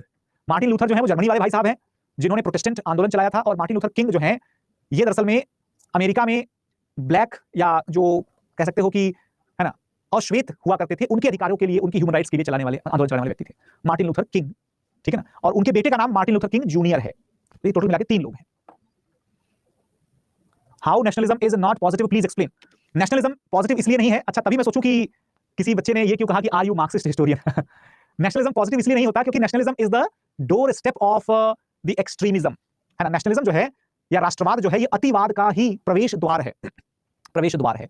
यहां पर जब आप ये मानने लगते हैं, देखो इसका मतलब आपको एक चीज समझना पड़ेगा, दिमाग अगर आप खुला रखेंगे तो समझ में आ जाएगा। मान के चलिए कि अगर मैं अगर आपसे कहूं कि जो मैंने पढ़ा दिया वही अंतिम सत्य है, इससे ज्यादा और कुछ भी नहीं है, और कुछ भी नहीं है, आप किसी और की बात मत सुनो, जो मैंने कहा वही फाइनल है। तो यार ये तो फिर मैं थोड़ी गड़बड़ी कर रहा हूं ना ये, ठीक है ना। और वहीं दूसरी तरफ अगर मैं ये कहूं कि नहीं, मैं अपने देश के लिए सब कुछ कर रहा हूं, मैं अपने देश को बहुत मानता हूं, मेरा देश जो है वो बिल्कुल मेरे लिए बेस्ट है, अच्छी बात है, यहां तक तो ठीक है, यहां तक तो ठीक है। लेकिन जैसे ही मैं ये कहने लगूं कि सिर्फ मेरा ही देश अच्छा है, सिर्फ मेरे ही देश में सब कुछ हुआ था, सिर्फ मेरे ही देश में पूरी दुनिया की सारी कल्चरल, इकोनॉमिक, पॉलिटिकल, स्ट्रेटेजिक, हर तरीके की सिग्निफिकेंट चीजें मेरे ही देश में हैं, तो ये तो नेशनलिज्म नहीं रह जाएगा। फिर ये नेशनलिज्म के नाम पर आप पॉलिटिकल जिंगोइज्म, या फिर ये कहें कि अगर आप अपनी भाषा को लेकर के कहते हैं सेम यही चीज, तो लिंग्विस्टिक चॉविनिज्म, या अपने जेंडर को लेकर के कहते हैं तो है ना, जेंडर चॉविनिज्म जैसी कंडीशंस इमर्ज हो जाती हैं, ठीक है ना। एग्जैक्टली यही चीज रिलीजन के लिए होती है, एग्जैक्टली यही चीज देश के लिए भी हो सकती है। तो अगर हम ये कह देते हैं कि भाई सिर्फ यही सच है, only this is the condition which is privileged, तब आप एक यूनिवर्सल ट्रुथ बताने की बात कर रहे हैं, और यूनिवर्सल ट्रुथ तो आप जानते ही हैं कि बहुत एक्सेप्शनल केसेस में होता है, एक्सेप्शनल, ठीक है। Sir, but jingoism and nationalism are two separate ideas. Yes of course, but tell me that from where does this jingoism emerge, from where does this emerge? Please आप ये सभी impact summarise करके बता सकते हैं, summarization से इसे detail में याद रहता है। तो श्रेया, समराइजेशन करने की ऐसी कोई जरूरत नहीं है, आप सीधा सा देखिए कि इसके बहुत सारे इंपैक्ट्स हैं। बहुत सारे इंपैक्ट्स कौन कौन से हैं, जैसे कि है ना, वर्क और लाइफ का नेचर बदल गया, अर्बनाइजेशन शुरू हो गया, कंसंट्रेशन ऑफ लेबर शुरू हो गया, जैसे कि लेबर इश्यूज की वजह से सोशलिज्म का राइज होने लगता है। सोशलिज्म की राइज की वजह से क्या होने लगता है ना, धीरे धीरे रोमांटिसिज्म का और जो है लिबरलिज्म का दौर आने लग जाता है। अब ये रोमांटिसिज्म और लिबरलिज्म क्या होते हैं भाई? रोमांटिसिज्म का मतलब ये होता है, अब देखो जरा यही बात, अब जैसे कि रविंद्रनाथ टैगोर है ना, गुरुदेव रविंद्रनाथ ठाकुर या रविंद्रनाथ टैगोर जो भी आप कहें, रविंद्रनाथ ठाकुर नेशनलिज्म को या राष्ट्रवाद को एक बड़ा ही नैरो माइंडेड अप्रोच मान के चलते हैं। अब इसी बात को लेकर के कई लोग उनके पीछे पड़ जाते हैं कि अरे इन्होंने तो नेशनलिज्म को ऐसा ऐसा बोल दिया। लेकिन एक बात सुनो जरा, नेशनलिज्म के नाम पर अपने ही देश के लोगों को मार डालना, ये सोच करके कि उसको मार डालना मेरे लिए देशभक्त होने का सर्टिफिकेट है, ठीक है ना। ये दरअसल में एग्जांपल खुद रविंद्रनाथ टैगोर ने ही एक स्टेटमेंट इंटरव्यू वगैरह में किसी में बोला था कि भाई मैं जो है किसी भी राष्ट्र की राष्ट्रीयता से बंधा हुआ नहीं हूं, I am not tied to the nationality और subjugation of any state, I am a world human, या मैं एक विश्व मानव हूं, ठीक है ना। तो ये जो अप्रोच है ना टैगोर वाली, यही अप्रोच जो है थोड़ा ज्यादा एक्सट्रीम एंड प्रेजेंट कर देती है, गॉट इट। तो यही सब चीजें जैसे कि बहुत सारे इज्म जो है वो इंडस्ट्रियलाइजेशन की वजह से ज्यादा तेजी से इमर्ज होते हैं, starting all over from radicalism, तमाम चीजें। According to him extreme nationalism is bad, absolutely true, absolutely right. Extreme तो खैर किसी भी चीज का खराब ही होता है। Sir the simple conclusion is to can be the relevant definition of nationalism subjective. Sagar Kumar, लेकिन बात यह है दोस्त कि we cannot write the everyone's definition in the examination. The thing is that, and also it is very important for all of you to learn and to recall that you have to quote any person if you are trying to define or if you are trying to explain any terminology as such. अगर coat कर देते हैं ना तो marks आपके बेहतर हो जाते हैं थोड़े, वैसे भी बोल सकते हैं बट कोट करेंगे तो वेरिफिकेशन थोड़ा सा ज्यादा बेहतर हो जाता है, ठीक है। But sir nationalism out of any other ism is the only one that can derive a group of people to a better stronger future. Aditya Kumar ji देखिए, अगर मैं आपसे ये कहूं कि नेशनलिज्म जो है अगर बेटर स्ट्रॉन्गर फ्यूचर की तरफ हमें डिराइव कर सकता है ना, तो जरा मुझे एक चीज बताइए कि नागा नेशन जो है, नागा नेशन की स्थापना के लिए जो डिमांड चल रही है सेपरेटिस्ट लोगों के द्वारा, so do you think that are they going to claim the same thing to their youth कि our demand of Naga nation is going to give us stronger, better and more secure future, या do you think that the Kashmiri separatists in the predecessing periods could they define, because यहाँ पर आपको ये समझना पड़ेगा आदित्य कि हम ना इमोशनल होकर के सोच रहे हैं दोस्त, आप जो है वो इमोशनल होकर के सोच रहे हैं, शायद ऐसा मुझे लग रहा है, पता नहीं क्यों, कि नेशनलिज्म को हम गलती से भी नेगेटिव सुनने को तैयार ही नहीं है, जबकि रियलिटी क्या होती है कि नेशनलिज्म वास्तव में बड़ा ही एक ऐसा ओपिनियन है जिसको बहुत कंटेस्ट किया जाता है कि वाकई में ये अच्छा है या नहीं अच्छा है, ठीक है ना। तो ये एक अलग मुद्दा है, हालांकि टॉपिक से इसका बहुत ज्यादा कनेक्शन तो नहीं है, बट हाँ समझने के लिए बहुत ज्यादा इंपॉर्टेंट है ये। तो नेशनलिज्म एक लिमिट तक ही बहुत अच्छा होता है, beyond the limit it is absolutely a dangerous trait, ठीक है। Constitutionalism nationalism is the positive in Indian context. Arshi Aqib ji, right, Arshi Aqib ji, Indian context की यहां पर हम लोग बात कर रहे हैं क्या, बताइएगा मुझे। Are we talking about the Indian context in this particular topic? I don't think so. Romanticism का मतलब होता है कि जहां पर आप नेशन को क्या कर लेते हैं, जहां पर आप नेशन को या किसी भी एंटिटी को ह्यूमनाइज कर लेते हैं, आप उसे जो है एक एंथ्रोपोमॉर्फिक फॉर्मेट में कंसीडर करने लग जाते हैं। और जैसे अगर मैं आपसे कहूं कि ये मिट्टी, ये धरती मेरी माँ है ना, आप बीएसएफ वाले भैरव सिंह आपको याद होंगे, बॉर्डर मूवी में बोलते हैं ना कि ये धरती या मिट्टी मेरी माँ है। अब आपने क्या कर दिया, मिट्टी को आपने माँ यानी कि एक ह्यूमन रिलेशन बना दिया उसका। वास्तव में तो ऐसा नहीं होता, लेकिन ऐसा माना जाने लगता है। Affiliation to the land that starts.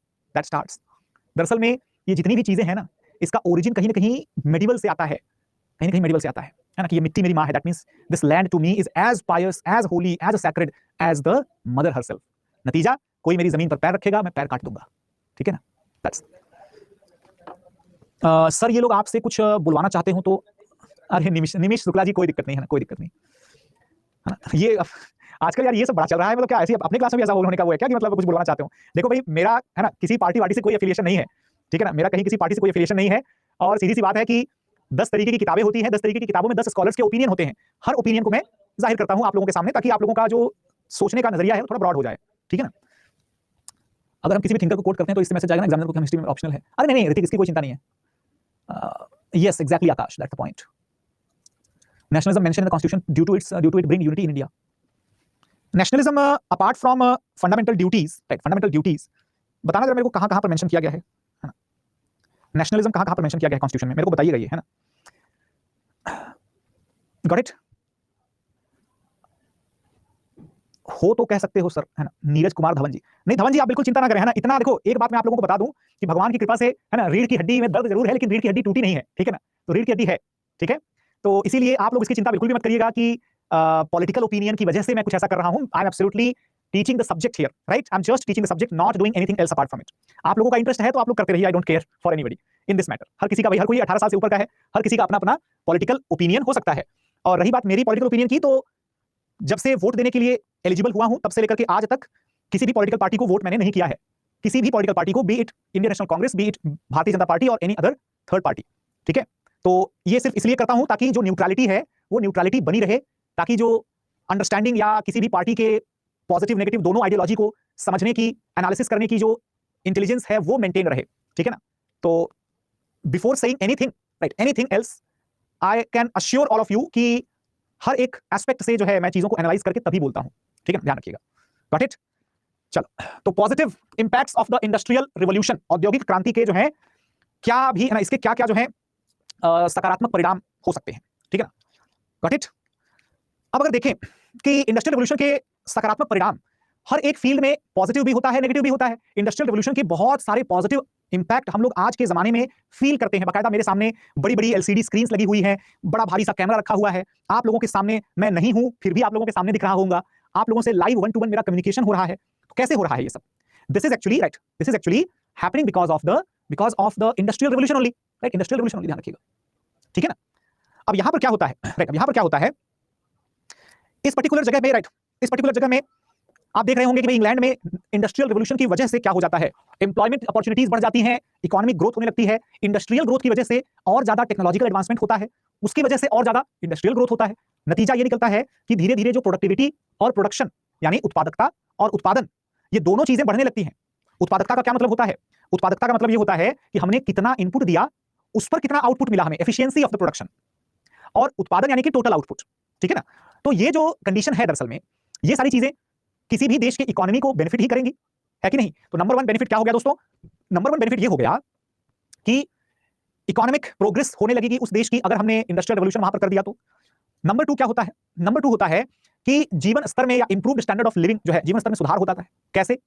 Automatically अगर हम देखें कि इकोनॉमिक प्रोग्रेस जो है, is it connected to the progress और the growth in the standard of living of? Absolutely yes, absolutely yes, right? अब होता क्या है, जब हम progress in the living standard की बात करते हैं, जीवन स्तर में वृद्धि की बात करते हैं, तो यहां पर आप समझिएगा कि न्यूट्रिशन से लेकर के, राइट, शेल्टर से लेकर के, क्लॉथिंग से लेकर के और लिविंग स्टैंडर्ड या एजुकेशन, है ना, प्लस सिविक एमिनिटीज, हर एक तरीके से क्या होता है दोस्तों? हर एक तरीके से हमारे लिविंग कंडीशन में सुधार हो जाता है, ठीक है ना? मतलब हम कुल मिलाकर के पहले से बेहतर जिंदगी जीने लग जाते हैं, पहले से जो है वो बेहतर जिंदगी जीने लगते हैं। अच्छे न्यूट्रिशन की वजह से, अच्छे शेल्टर की वजह से हमारे पास एक अच्छी हेल्थ भी रहती है, ठीक है ना? अच्छी हेल्थ भी रहती है। अब अच्छे हेल्थ के साथ साथ अच्छी क्लॉथिंग है, अच्छा एजुकेशन है, सिविक एमिनिटीज है, तो हम ये कह सकते हैं कि हमारी जो हैप्पीनेस है ना, वो भी बढ़ जाती है, ठीक है ना? हैप्पीनेस बढ़ जाती है। तो कुल मिलाकर के लाइफ हमारी क्वालिटेटिवली थोड़ा बेटर हो जाती है, क्वालिटेटिवली थोड़ा बेटर हो जाती है, ठीक है? इसके अलावा स्किल्ड, राइट, स्किल एनहांसमेंट तो खैर होता ही होता है ना? स्किल एनहांसमेंट तो होता ही है। और स्किल एनहांसमेंट की वजह से दोस्तों जैसे जैसे आप देखिएगा एजुकेशन बढ़ता जाएगा, वैसे वैसे क्या होता जाएगा, वैसे वैसे इंडस्ट्रियल ग्रोथ भी जो है वो अलग अलग एरियाज में होने लगती जाएगी, ठीक है? तो हम ये कह सकते हैं कि इंडस्ट्रियल रिवॉल्यूशन का एक बहुत कॉमन कॉन्सिक्वेंस ये भी था कि कमर्शियल और इंडस्ट्रियल एजुकेशन को बहुत ज्यादा प्रमोशन मिलता है, एनकरेजमेंट मिलता है, जिसकी वजह से फर्दर इंडस्ट्रियलाइजेशन तेजी पकड़ता है। इसके अलावा दोस्तों अब देखिए, ये तो जबरदस्ती वाली बात हो गई कि श्रमिकों के लिए सुधार या gradual improvement for the workers. अब लेकिन क्योंकि हमें प्रॉफिट बताना है तो बताना है, ठीक है ना? दरअसल में आप सबको पता होगा कि जो इंडस्ट्रियल रिवॉल्यूशन हुआ था, this led to the extreme exploitation of the workers. लेकिन उसके बाद फिर इवेंचुअली क्या होता है दोस्तों, जैसा कि मैंने आपसे बताया था कि eventually the industrialisation will lead to the emergence of the socialism also. तो इसकी वजह से फिर धीरे धीरे प्रोटेस्ट होते हैं, है ना, ऑर्गेनाइजेशंस बनती हैं, और उसके वजह से फिर क्या होता है, इंप्रूवमेंट होता है और रेगुलेटरी मेथड्स जो है वो इंप्लीमेंट होते हैं for doing the better working conditions, for doing the better working conditions. आई बात समझ में सभी लोगों के? फॉर एग्जाम्पल, जैसे अगर मैं आपसे कहूं कि आप बहुत बड़े एक जमींदार हैं, आपके पास 100 एकड़ की जमीन है, आप उसमें बेतहाशा मजदूरी करवाते हैं, 12-12, 15-15 घंटे मजदूरी करवाते हैं। एक जमाना तो आएगा ना जब आपका मजदूर आपके खिलाफ खड़ा हो जाएगा, विद्रोह कर देगा, या तो आपको मार डालेगा, या तो आपकी जमीन छीन लेगा, या तो आपके सक्सेसर्स के साथ उस जमीन में पार्टनरशिप कर लेगा। यानी कि कुल मिलाकर के किसी न किसी तरीके से बैलेंस ऑफ पावर नेचुरली बनाने की कोशिश की जाएगी। नतीजा ये हुआ कि हम उसको बोलेंगे कि this is the gradual reform, ठीक है, ग्रेजुअल रिफॉर्म्स, ध्यान रखिएगा। अच्छा, इसमें अगर आप देखें तो इस ग्रेजुअल रिफॉर्म का नतीजा ये निकलता है दोस्तों कि जो मिडिल और अपर मिडिल क्लासेस हुआ करती थी, उन्होंने तो इंडस्ट्रियल रिवॉल्यूशन में, क्योंकि वो पढ़े लिखे लोग थे, आपको पता है middle class upper middle class educated classes होती हैं, पढ़े लिखे होने की वजह से लीडिंग पोजीशंस उनको मिल जाती हैं इंडस्ट्रियल यूनिट में, फैक्ट्री में, और उसकी वजह से उनकी जो सोशियो इकोनॉमिक कंडीशन है वो बेटर हो जाती है। वहीं दूसरी तरफ लेबर यूनियंस का भी फॉर्मेशन होने लगता है, जहां पर वर्कर्स, क्योंकि वो पढ़े लिखे नहीं है तो लीगल रास्ते वो अपना नहीं सकते, इसलिए उन्होंने अपने प्लूरालिटी का, अपनी संख्या का जो है वो फायदा उठाया, यूनियंस बनाई और अपनी प्रॉपर लेजिटिमेट डिमांड्स में से बहुत सारी डिमांड्स को फुलफिल करवाने में सफल रहे। आपको आश्चर्य लगेगा ये जान करके कि 1820 1820 के डिकेड में, 1820 से 40 के डिकेड में मैनचेस्टर जैसा शहर, ग्लासगो जैसा शहर, ब्रिटेन के इन शहरों में, कार्डिफ में, मैनचेस्टर में, ग्लासगो में, दोस्तों लंकाशायर वगैरह में, इन शहरों में एक वर्कर की एवरेज लाइफ एक्सपेक्टेंसी कितनी हुआ करती थी? 29 ईयर्स से कम हुआ करती थी। याद रखिएगा, एक वर्कर की एवरेज लाइफ एक्सपेक्टेंसी कितनी थी? 29 ईयर्स से कम। और वो वर्कर का ज्वाइनिंग का एवरेज कितना था? आपको यकीन शायद ना आए, पर वर्कर्स को, एक मेल वर्कर के लिए एवरेज ज्वाइनिंग ईयर होते थे 9 ईयर्स। 9 साल का आदमी जब लड़का होता था, ऑन एन एवरेज वो मजदूरी ज्वाइन कर लेता था। ठीक है ना? तो ये कंडीशंस देखी है ब्रिटेन ने, इतना ज्यादा कंगाली, इतनी ज्यादा गरीबी। अब सोचो 9 साल का वो आदमी, उसने तो यार 20 साल तक जॉब कर लिया ना, वो भी इतना हेक्टिक, इतना एग्जॉस्टिव जॉब कर लिया उसने। तो जाहिर सी बात है कि वो 29 तो एक्सपेक्टेड लाइफ, पहले ही मर जाते थे, 25-26 में ही मर जाते थे। ठीक है, जाहिर सी बात है 9 साल की एज में जॉब लग गई उनकी, 15-16 साल की एज में शादी कर ली उन्होंने, उसके बाद फिर वो फादर बन गए, है ना, 10-15 साल तक उनकी लाइफ रही एज अ फादर, उसके बाद फिर उनकी डेथ हो गई। यही सिस्टम चल रहा था। यानी कि श्रमिकों के लिए जो हम आज देखते हैं ना कंडीशंस की, हमारे मिनिमम वेजेस होने चाहिए और ये होना चाहिए, वो होना चाहिए, ब्रिटेन में महिलाओं के लिए वेजेस के नाम पर क्या होता था मालूम है? वेजेस के नाम पर सिर्फ इतना होता था, उनको खाना मिल जाता था। They were given the free packets of the food, जिसमें कि वो और उनके साथ उनके बच्चे भी होते थे, और अगर लड़का है तो मजदूरी करेगा जाकर के अलग से। ठीक है दोस्तों, 1779 में, 1779, 1779 में, देखो मुझे एकदम एग्जैक्टली लोकेशन तो याद नहीं आ रही है, लेकिन इंग्लैंड में ही कोई एक बहुत बड़ी स्ट्राइक हुई थी, जिसमें कि महिलाओं ने, मतलब है ना, महिलाओं ने इसलिए प्रदर्शन किया था क्योंकि उनको सॉक्स पहनने तक के लिए नहीं दिए जाते थे। अब आप सोचेंगे कि मुझे की कौन सी बात है, भाई ब्रिटेन है, सर्दियां पड़ती हैं, और अगर आपको माइंस में, इन सब में अगर काम करना होता था, या फैक्ट्रीज में काम करना होता था, इंजन्स में, तो यूजुअली आपको प्रोटेक्टिव सॉक्स की जरूरत पड़ती थी। मोजे के लिए प्रदर्शन करना पड़ा। ठीक है, ग्लव्स और सॉक्स जैसी बेसिक चीजें नहीं मिलती थी। तो ये कंडीशन है। ठीक है ना, बहुत, मतलब जितना ज्यादा एक्सप्लॉइट कर सकते थे, उतना ज्यादा एक्सप्लॉइटेशन हुआ, उतना ज्यादा एक्सप्लॉइटेशन हुआ था। ठीक है ना, लेकिन उसका रिजल्ट ये निकला कि इंडस्ट्रियल रेवोल्यूशन जो है, इन्होंने धीरे धीरे सोसाइटी को पॉजिटिवली ट्रांसफॉर्म भी कर दिया, क्योंकि जब लोगों का लाइफ स्टैंडर्ड बढ़ता है, जब लोगों के पास इनकम बढ़ती है, तो आप जानते हैं कि जो लग्जरी प्रोडक्ट्स होते हैं उनकी डिमांड बढ़ जाती है, और मिनियल जो चीजें होती हैं, जैसे मिनियल जॉब्स हो गया, या जैसे कि सर्वाइव जो है ना आपके सब्सिस्टेंस प्रोडक्ट्स हो गए, ऐसी चीजों की डिमांड गिरने लगती है। ठीक है, लेकिन आपको पता है ब्रिटेन में ये सारी चीजों को, या फ्रांस में ये सारी चीजों को जस्टिफाई किया जा रहा था। क्यों जस्टिफाई किया जा रहा था? रविंद्रनाथ टैगोर, जब हम उनकी बात करते हैं, उनके सारे जो क्रिटिक्स हैं, उनका यही कहना है कि रविंद्रनाथ टैगोर जो है वो एक राष्ट्रवादी तो नहीं थे। लेकिन रविंद्रनाथ टैगोर ने जब जिस जमाने की पढ़ाई की, जिस जमाने को उन्होंने जाना, परखा, समझा, उस जमाने में, उस जमाने के लोगों ने, वहां के हिस्टोरियंस ने फ्रांस के रीन ऑफ टेरर को जब पढ़ा, तो ये देखा कि रॉबस्पियर भाई साहब जो हैं, ये राष्ट्र के नाम पर ये चीजें कर रहे हैं, देश के नाम पर। इसी तरीके से जब 1830 में फ्रांस में दोबारा क्रांति होगी, या फिर जब रेड शर्ट्स इटली में जो है लाल कुर्ती वाले काटेंगे अपने अपोनेंट्स को, तो अपने अपोनेंट्स को काटेंगे in the name of nationalism.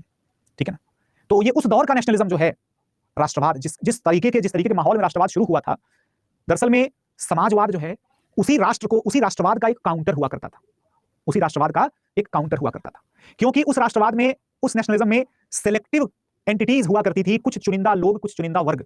समाजवाद जो आता है, वो दरअसल में ऐसे लोगों को भी पॉलिटिकल आइडियोलॉजी के द्वारा जोड़ देता है जो लोग इंसान भी नहीं समझे जाते थे, जैसे कि लैंडलेस लेबरर्स और पीजेंट्स। लेकिन जैसा कि मैंने आपको बताया कि समाजवाद भी जो है, एक टाइम के बाद उसमें भी डीके शुरू हो जाता है। क्या शुरू हो जाता है? डीके, यानी कि सड़न शुरू हो जाती है। अब समाजवाद ने भी क्या करना शुरू कर दिया? अति करना शुरू कर दिया। मतलब जैसे अगर मैं आपसे कहूं, लेबर पार्टी के नेता, अब भाई साहब जो हैं, उनके पास सैकड़ों करोड़ रुपए की प्रॉपर्टी है, सैकड़ों करोड़ रुपए की प्रॉपर्टी है, सैकड़ों लोगों का उनके पास समर्थन है, उनके हजारों, मतलब इनडायरेक्टली सपोर्टर्स हैं, उनके सैकड़ों नौकर चाकर हैं, सब कुछ है। लेकिन भाई साहब अपने आप को क्या कहेंगे कि सर मैं तो लेबर लीडर हूं, सर मैं तो मजदूर आदमी हूं। अरे भाई तुम कहां से मजदूर हो यार? राइट, तो ये तो वही बात हो गई कि एक ideology after certain period of time वो खत्म हो जाती है। अगर हम उसी को लेकर के घसीटते रहेंगे बिना इवोल्यूशन के, वो आइडियोलॉजी एक्सपायर हो जाती है। ठीक है ना, जैसे इंडिया में अगर आप देखें, अगर आप इंडिया में देखें, तो इसी तरीके से किसी भी आप आइडियोलॉजी ले लीजिए, जैसे अक्सर लोग जो है अलग अलग तरीके की बातें करते हैं, है ना, अलग अलग तरीके की बातें करते हैं, जैसे कि लेबर मूवमेंट की बात कर लें। ठीक है ना, अब यहां पर अगर देखें, सूरज कुमार जी कहते हैं बट सर वो उस लेबर क्लास को रिप्रेजेंट तो कर रहे हैं ना। सूरज कुमार जी, आप मुझे एक चीज बताइए कि क्या लेबर क्लास में रिप्रेजेंट करने का जो परमानेंट रिस्पॉन्सिबिलिटी था, क्या कहीं पर फिक्स कर दिया गया था क्या? ऐसा तो नहीं है। लेकिन वो लेबर क्लास जो है, रिप्रेजेंटेटिव बनने के बाद ये भूल जाते हैं कि वो खुद भी लेबर हैं। वो खुद भी लेबर हैं। दरअसल में होना ये चाहिए कि भाई नए नए लेबरर्स को मौका मिले, क्योंकि जो नया लेबरर होगा वो उस पर्टिकुलर टाइम के अकॉर्डिंग अपनी चीजों को समझेगा, अपनी चीजों को एक्सप्रेस करेगा। ठीक है ना? Exactly Jaya, exactly.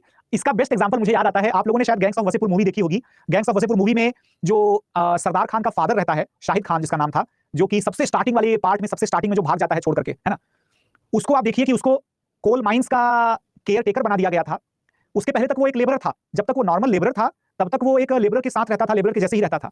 जैसे ही उसको लीडर बना दिया गया, है ना, उसी तरीके उसके साथ ही उसका पूरा का पूरा एक स्टेटस जो है वो क्या हो गया, रेज हो गया, उसका बाकी के वर्कर्स के साथ जो कंपैटिबिलिटी थी वो खत्म हो गई। ठीक है?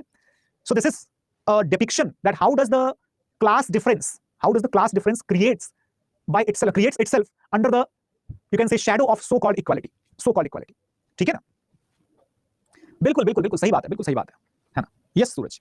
तो इंडस्ट्रियल डेवलपमेंट दोस्तों इंग्लैंड के बाहर भी होता है अलग अलग जगहों पर, जैसे कि अमेरिका में। अब यही वाले पॉइंट से जो है देखो, हाँ, कभी कभी क्वेश्चन पूछ लिया जाता है। अब जैसे कि अमेरिका में शुरू कहां से होती है, टेक्सटाइल प्रोडक्शन से, है ना, इंडस्ट्रियल रेवोल्यूशन अमेरिका में स्टार्ट होती है। ठीक है?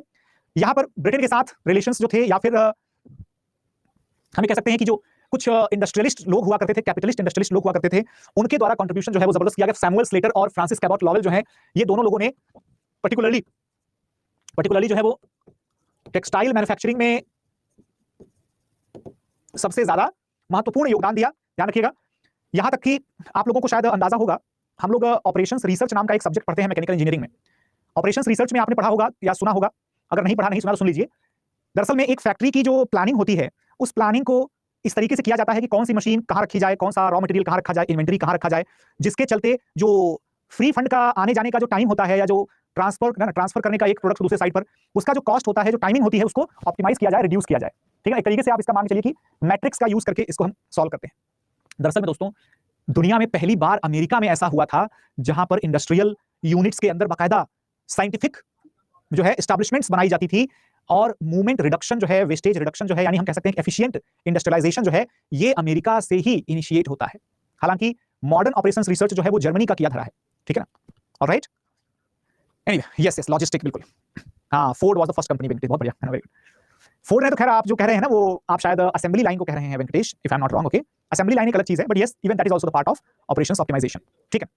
इसके अलावा दोस्तों अमेरिका में जब टेक्नोलॉजी का एक्सपेंशन होता है जबरदस्त तरीके से, तो इन्फ्लुएंस बहुत अच्छा होता है।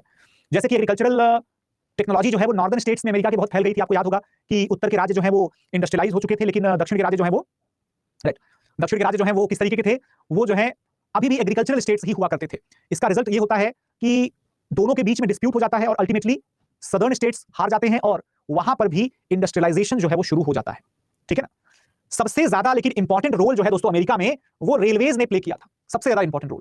क्योंकि अमेरिका ब्रिटेन के जैसा छुट्टू सा देश तो है नहीं, अमेरिका तो एकदम बड़ा सा देश है, बिल्कुल, है ना, खासकर अटलांटिक से लेकर के पैसिफिक तक का जो पूरा का पूरा, है ना, इनका सिस्टम है, बहुत ज्यादा ह्यूज कंट्री।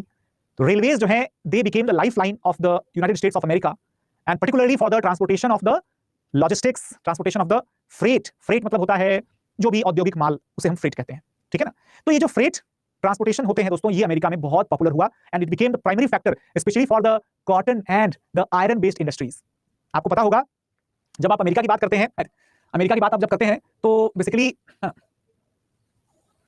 ये जो एरियाज है ना, ये अलास्का का एरिया है।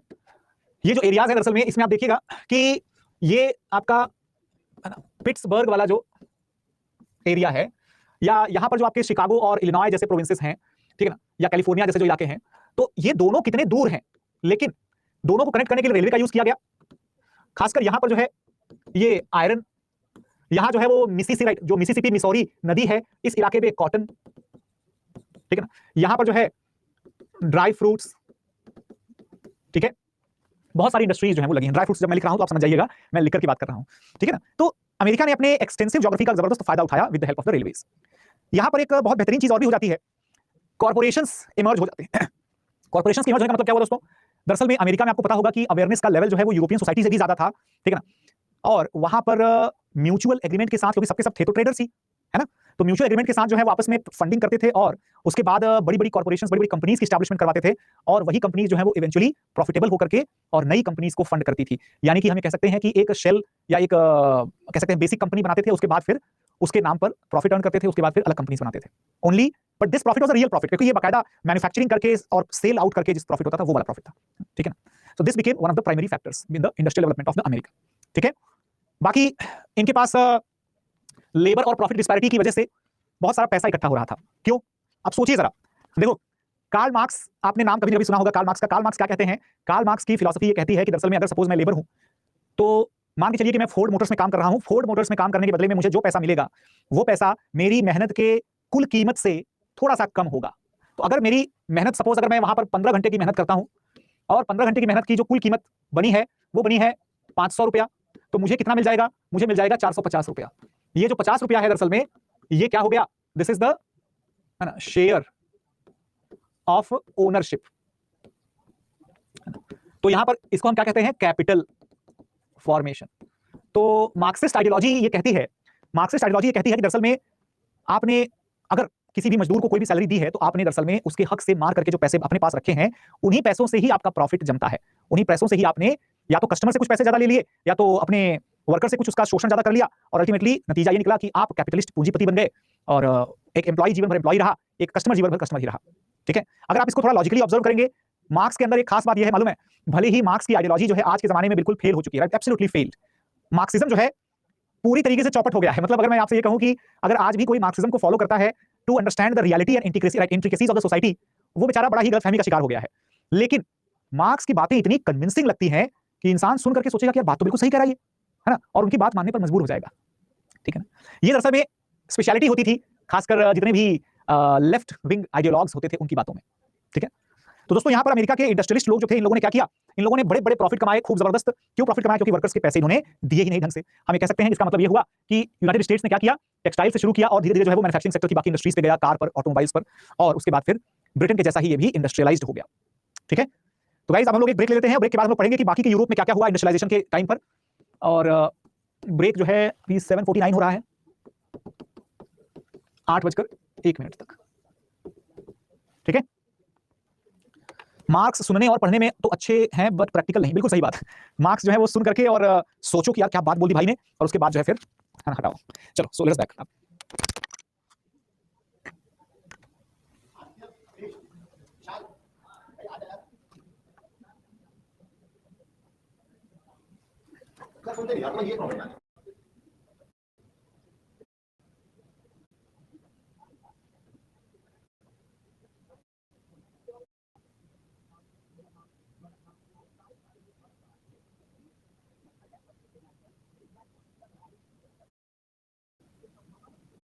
of the separatist stress that they ना हो, they are sitting in the parliament because they होती है उसी देश का की। एंड अब आपका कुछ एक चल रहा था ना, आदित्य बाबू ने कुछ कहा था, क्या कहा था?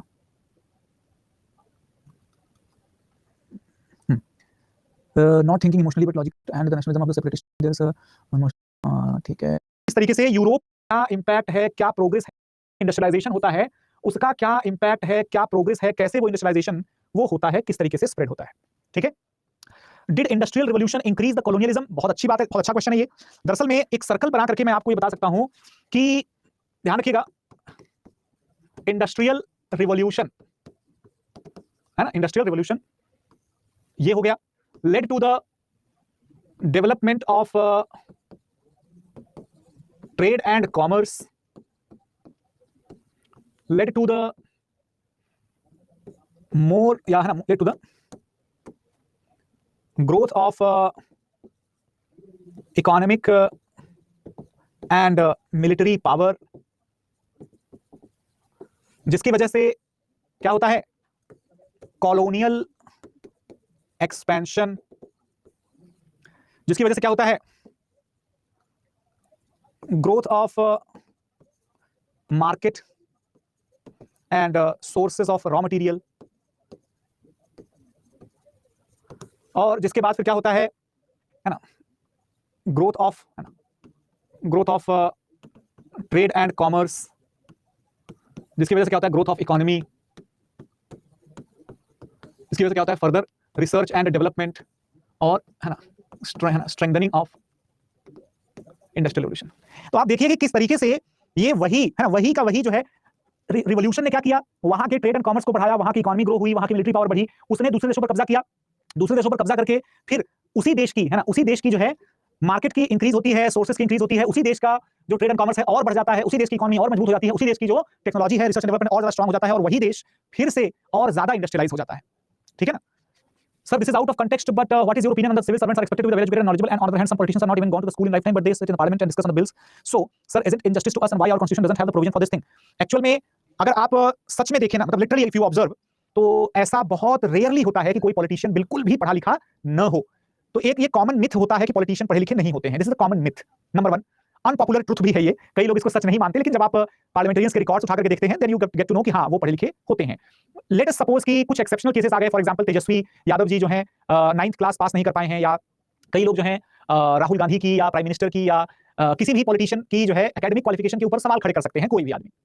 अगर मान के कहूं कि चलो ठीक है, सवाल खड़े कर दिया एकेडमिक क्वालिफिकेशन पर, आपको पता होना चाहिए कि बिल्स जो बनते हैं उसके ड्राफ्ट से लेकर के उसके पॉजिटिव नेगेटिव हर डायमेंशन को एक सिविल सर्वेंट ही तैयार करता है। हर एक बिल्स के ऊपर डिबेट में डिस्कशन में क्या पॉइंट बोलने हैं ये सिविल सर्वेंट्स ही तैयार करते हैं। हर एक पॉलिटिकल पार्टी का जो भी स्टैंड होगा, हर पॉलिटिकल पार्टी के अंदर पॉलिटिकल प्रकोष्ठ या पॉलिटिकल सेल होती है जिसमें कि पढ़े लिखे लड़के होते हैं, वही लोग इसका काउंटर पॉइंट तैयार करते हैं।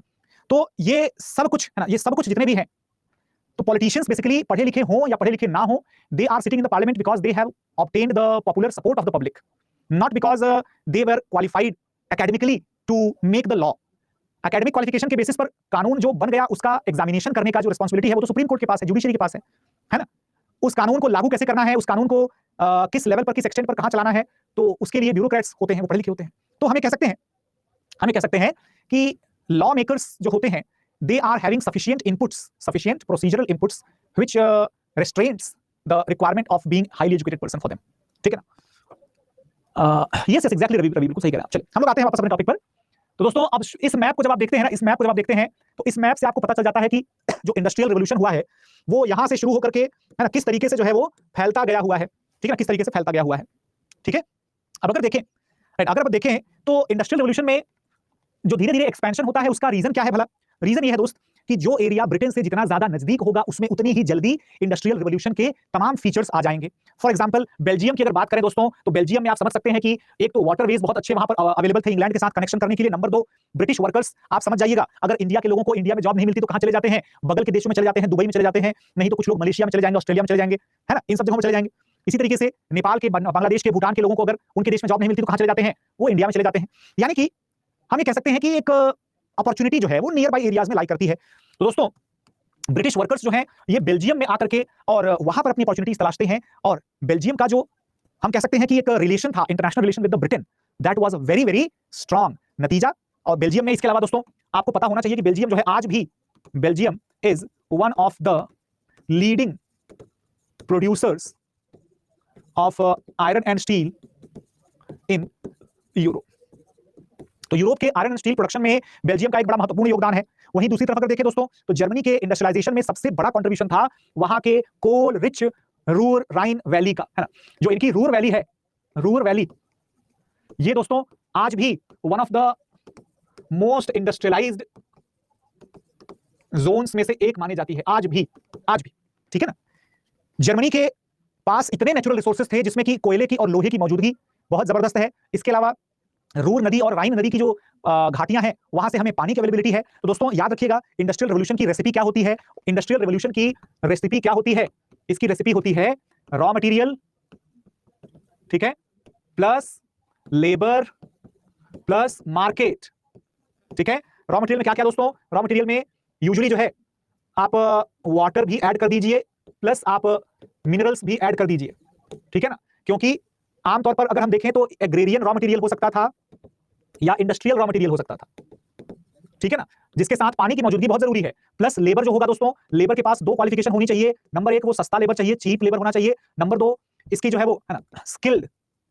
ओके, तो चीप और अबंडेंट हम कह सकते हैं, या ये दोनों चीजें आपस में जुड़ी हुई हैं कि सस्ता रहेगा तभी तो, है ना, सस्ता रहेगा इसका मतलब कि ढेर सारा ही रहेगा, ढेर सारा रहेगा, ध्यान रखिएगा। अब आते हैं मार्केट पर। दोस्तों मार्केट एक बहुत बड़ा टर्म है, बहुत बड़ा टर्म है जिसमें कि हर तरीके के मार्केट की बात हो रही है। यहां पर इन्वेस्टर्स की भी बात हो रही है जो है ना, और यहां पर जो है वो बायर्स की भी बात हो रही है। ठीक है, तो जो पैसा लगाएगा, जो पैसा देगा, हर तरीके से जो है वो मार्केट में ही लोग मौजूद रहेंगे, ध्यान रखिएगा। बिल्कुल रोशन बिल्कुल सही कह रहे हैं आप, है ना। मनी की रिक्वायरमेंट भी होती है ऑफ कोर्स, हम लोगों ने उसे मार्केट में ही, क्योंकि लोग अपनी जेब से तो पैसा लगाएंगे नहीं, जाहिर सी बात है, मार्केट से ही पैसा जो है वो उठाएंगे। ठीक है ना। तो मार्केट से लोग इन्वेस्टर्स भी ढूंढते हैं और मार्केट में लोग कस्टमर्स भी ढूंढते हैं। इसको मैं इन्वेस्टर और कस्टमर लिख देता हूं, ज्यादा अच्छा रहेगा ये समझने के लिए, इन्वेस्टर्स और कस्टमर्स, ठीक है ना। तो जर्मनी के पास आप देखिए रॉ मटेरियल के नाम पर कोयला भी था, लोहा भी था, पानी भी था। इन्वेस्टर्स के नाम पर जो है जर्मनी के पास बड़े बड़े जो फ्यूडल चीफ हुआ करते थे ना, जर्मनी छोटे छोटे राज्यों में डिवाइडेड था, सभी को याद होना चाहिए। तो जर्मनी के बारे में मैंने अभी तक पढ़ाया तो नहीं है, लेकिन हम लोगों ने चर्चा जरूर की है कि जर्मनी कई सारे छोटे छोटे किंगडम्स में डिवाइडेड था, है ना। और इसके अलावा जर्मनी जो है, ध्यान रखिएगा, imported the British equipment and engineers. शुरू में जर्मनी ने ब्रिटिश इंजीनियर्स को बड़ा अच्छे पैसों पर जो है वो अपने पास काम रखने के लिए, काम देने के लिए बुलाना शुरू कर दिया। और एक बार जब जर्मनी यूनाइटेड होने लगता है, यानी कि कुछ किंगडम्स थोड़े बड़े होने लगते हैं, जैसे फॉर एग्जांपल प्रूशिया, है ना, तो प्रूशिया जैसा किंगडम जो है ये इंडस्ट्रियलाइजेशन थोड़ा ज्यादा अच्छे से कर पाता है। और फाइनली दोस्तों जब 1871 है ना, 1871 एंड लेटर, है ना, उस पर्टिकुलर टाइम पर जर्मनी जब एकीकृत हो जाता है, जर्मनी का एकीकरण हम लोग अभी पढ़ेंगे, हो सकता है कि अगले चैप्टर में पढ़ें। जर्मनी जब एकीकृत हो जाएगा तब तो जर्मनी एक सुपर पावर इंडस्ट्रियल देश के तौर पर उभर कर आएगा, ठीक है। इसी तरीके से दोस्तों फ्रांस में भी अगर आप देखेंगे तो, है ना, फ्रांस में अगर आप देखेंगे तो आपको, है ना, नॉर्मैंडी का इलाका हो गया, रॉटरडम का इलाका हो गया, ठीक है ना, ये सब इलाके जो हैं वो काफी इंपॉर्टेंट होंगे। एक बात आप लोग समझ लीजिए कि दरअसल में जो ये इंडस्ट्रियल डेवलपमेंट हो रहा था, हमें ऐसा लग सकता है कि वो एक देश में, फिर दूसरे देश में, फिर तीसरे देश में, ये देश बाय देश यानी कंट्री बाय कंट्री नहीं हो रहा था, ये दरअसल में रीजन बाय रीजन हो रहा था।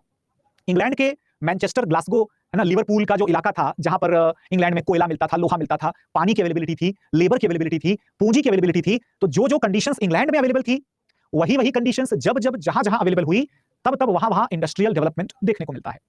फॉर एग्जाम्पल जैसे आप देखिए तो रूर वैली, है ना, राइन और रूर के इलाके में इंडस्ट्रियल डेवलपमेंट हुआ, उत्तर पूर्वी स्पेन में इंडस्ट्रियल डेवलपमेंट हुआ, या फिर इटली का जो पो बेसिन है, पो नदी का बेसिन है, उसमें इंडस्ट्रियल डेवलपमेंट हुआ, या फिर इसी तरीके से साइलेशिया का डेवलपमेंट जो है जर्मनी वाला इलाका, ठीक है ना, या इसी तरीके से अगर आप देखेंगे तो, है ना, पोलैंड और रूस के आसपास आप देखिए, ठीक है ना, या पूर्वी जो एशिया, पूर्वी यूरोप का जो इलाका है वहां देखिए, है ना, तो आपको नजर आएगा कि किस तरीके से डिफरेंट इंडस्ट्रियल रीजन्स। दोस्तों भारत में भी अगर आप कंपेयर करना चाहें तो भारत में भी समझ लीजिए, इंडिया में भी इंडस्ट्रियल रीजन्स होते हैं। फॉर एग्जाम्पल अगर मैं आपसे कहूं कि बेसिकली, है ना, जो इंडिया का, है ना, मैप है, अगर आप उसको देखें, राइट, तो उसमें आपको दिखेगा, राइट, कि किस तरीके से, राइट,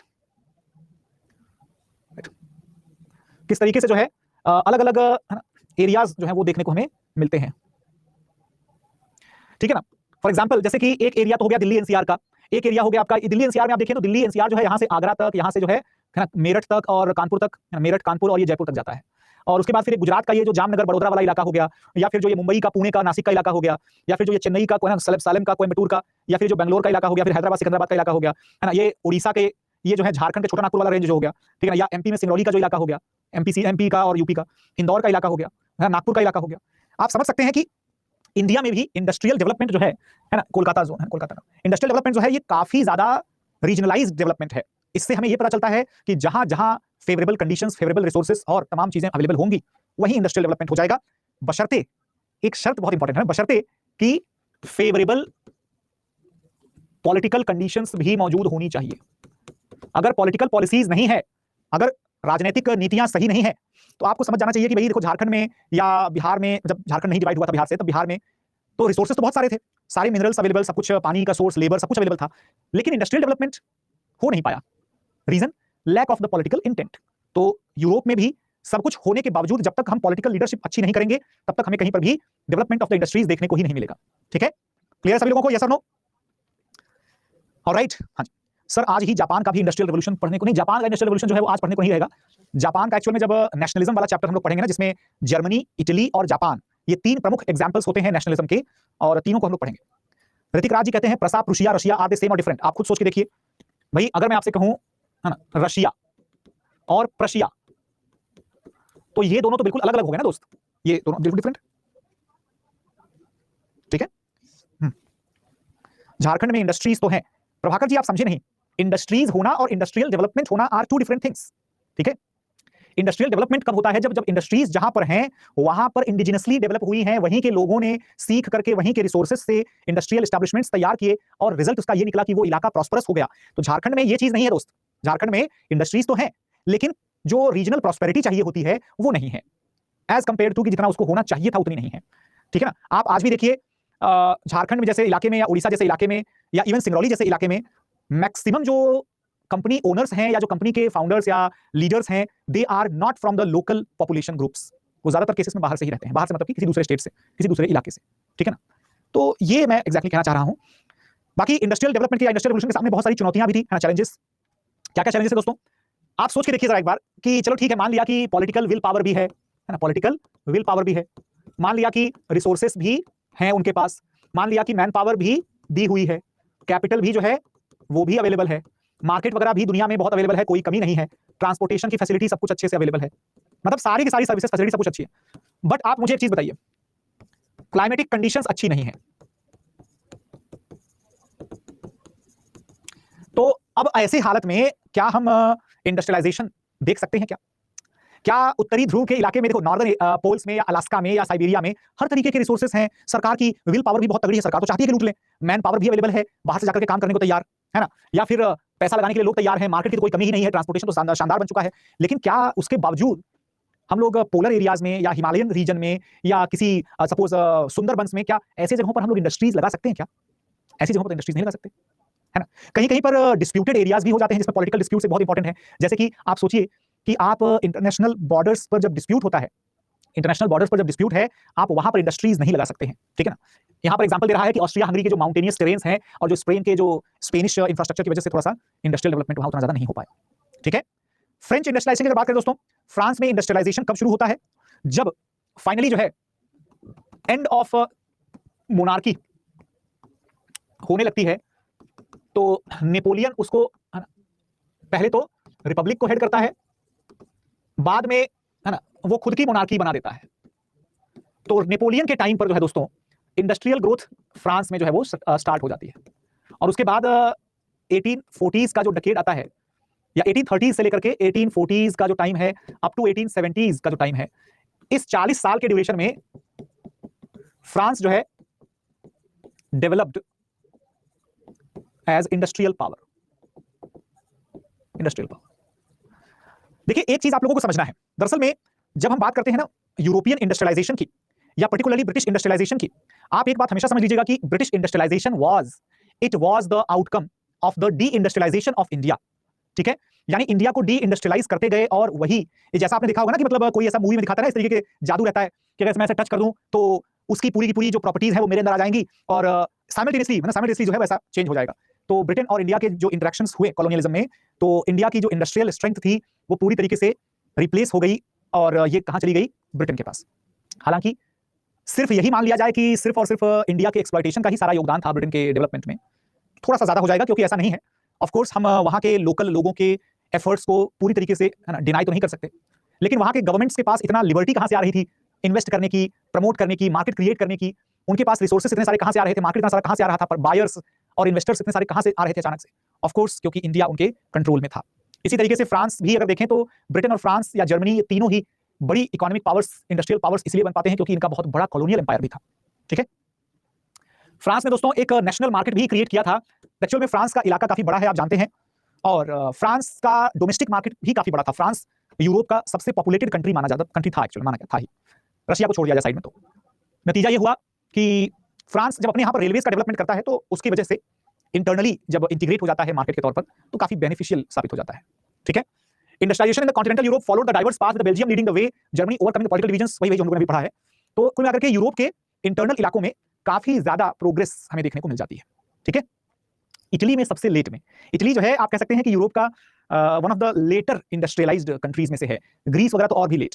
मतलब अगर आप देखें तो जो यूरोप के, है ना, पूरे देश के, है ना, इलाके जो है यूरोप के, राइट, यूरोप के जो एरियाज है दोस्तों, है ना, यहाँ पर आप ब्रिटेन मान लीजिए, ठीक है ना, ये ग्रीनलैंड मान लीजिए सपोज, ये है ना आइसलैंड छोटा सा। तो ये जो यूरोप का आप मैप देख रहे हो, मतलब ये बहुत ही काम चलाऊ टाइप का मैप है, थोड़ा सा समझ लीजिएगा। यहाँ पर आपने देखा कि भाई ये क्या है ना, ये आपने देखा कि ये स्पेन का एरिया है ना, स्पेन पुर्तगाल का एरिया है, पुर्तगाल, और ये जो है वो स्पेन। ये आपने देखा कि भाई ये फ्रांस का एरिया है, ये जर्मनी का एरिया है ना, ये सब पूरा जर्मनी हो गया, फ्रांस यहाँ तक पूरा पूरा हो गया। दरअसल में ये सब जो देश हैं, यहाँ डेवलपमेंट कैसे हो रहा है, इंडस्ट्रियल डेवलपमेंट कैसे हो रहा है? इंडस्ट्रियल डेवलपमेंट कुछ एक सीक्वेंस में हो रहा है, सीक्वेंस। तो जैसे जैसे हम इधर जा रहे हैं, ये अर्ली से लेट की तरफ हम लोग जा रहे हैं, अर्ली से लेट की तरफ जा रहे हैं, ठीक है ना। समझ में आया सभी लोगों को?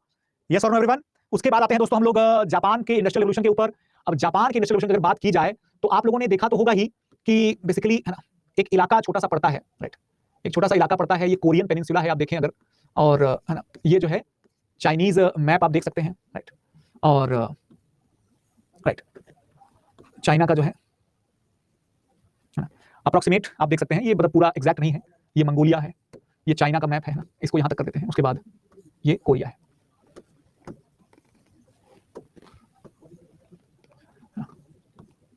ये है कोरिया।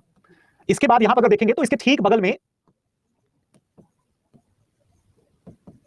राइट ये जो है आपका जापान के आइलैंड्स है दोस्तों, होक्काइडो, होन्शु, शिकाकू और क्यूशू, राइट, ठीक है ना, क्यूशू सॉरी। तो होक्काइडो, होन्शु, शिकाकू और क्यूशू जो है 4 आइलैंड्स पड़ते हैं और मेजर, उसके अलावा तो सैकड़ों हैं। दरअसल में जापान का इंडस्ट्रियल डेवलपमेंट अपने आप में एक बड़ी आश्चर्य वाली घटना है। होता क्या है ना, होता यह है कि मेइजी, राइट, मेइजी रिस्टोरेशन जो है, कहा जाता है उस घटना को मेइजी रिस्टोरेशन। मेइजी जो है दोस्तों एक ऐसा टर्निंग पॉइंट होता है, एक मेइजी राजवंश है जापान का, एक ऐसा टर्निंग पॉइंट होता है जहां पर कि एम्परर के हाथों में वापस से पावर्स रिस्टोर हो जाती हैं।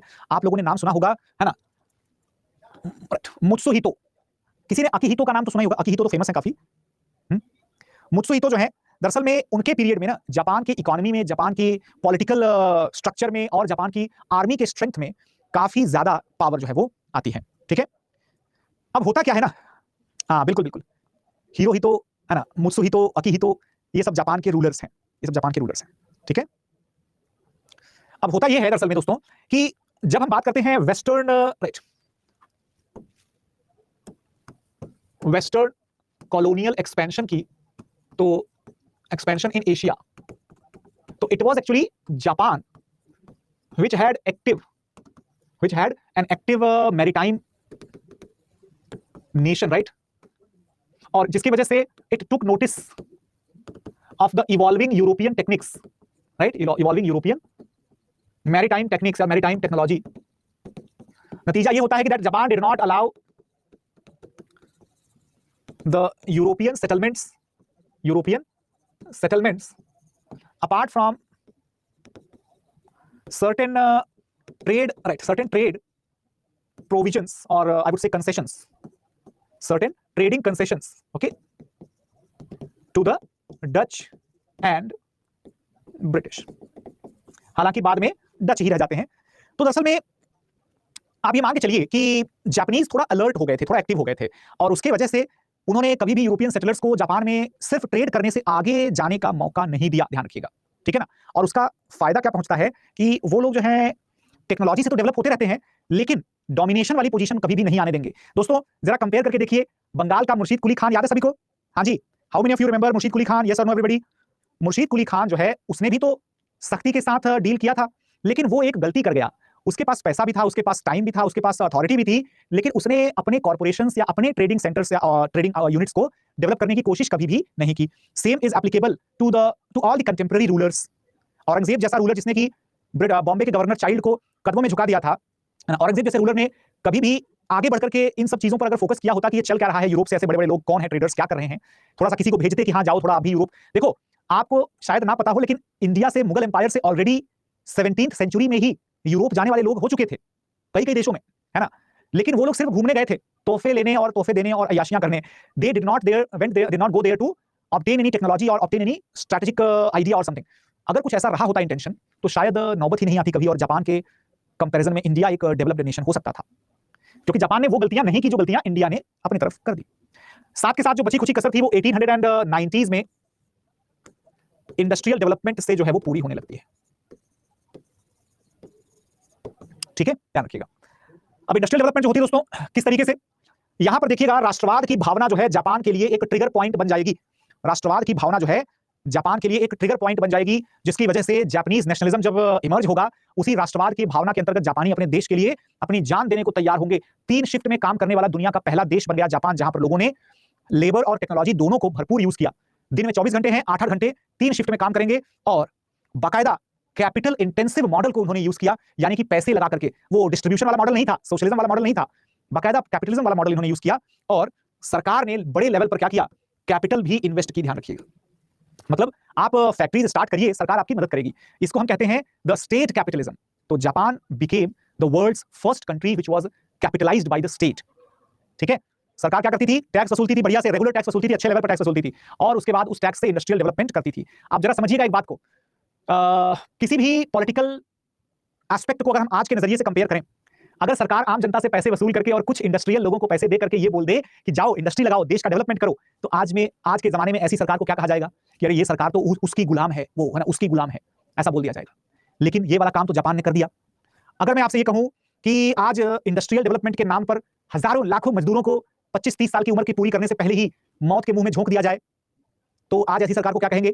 आज कहेंगे कि, है ना, कि किस तरीके से हम अत्याचारी सरकार है, शोषणकारी सरकार है, वगैरह वगैरह। ठीक है, तो नतीजा क्या निकलता है? नतीजा क्या निकलता है?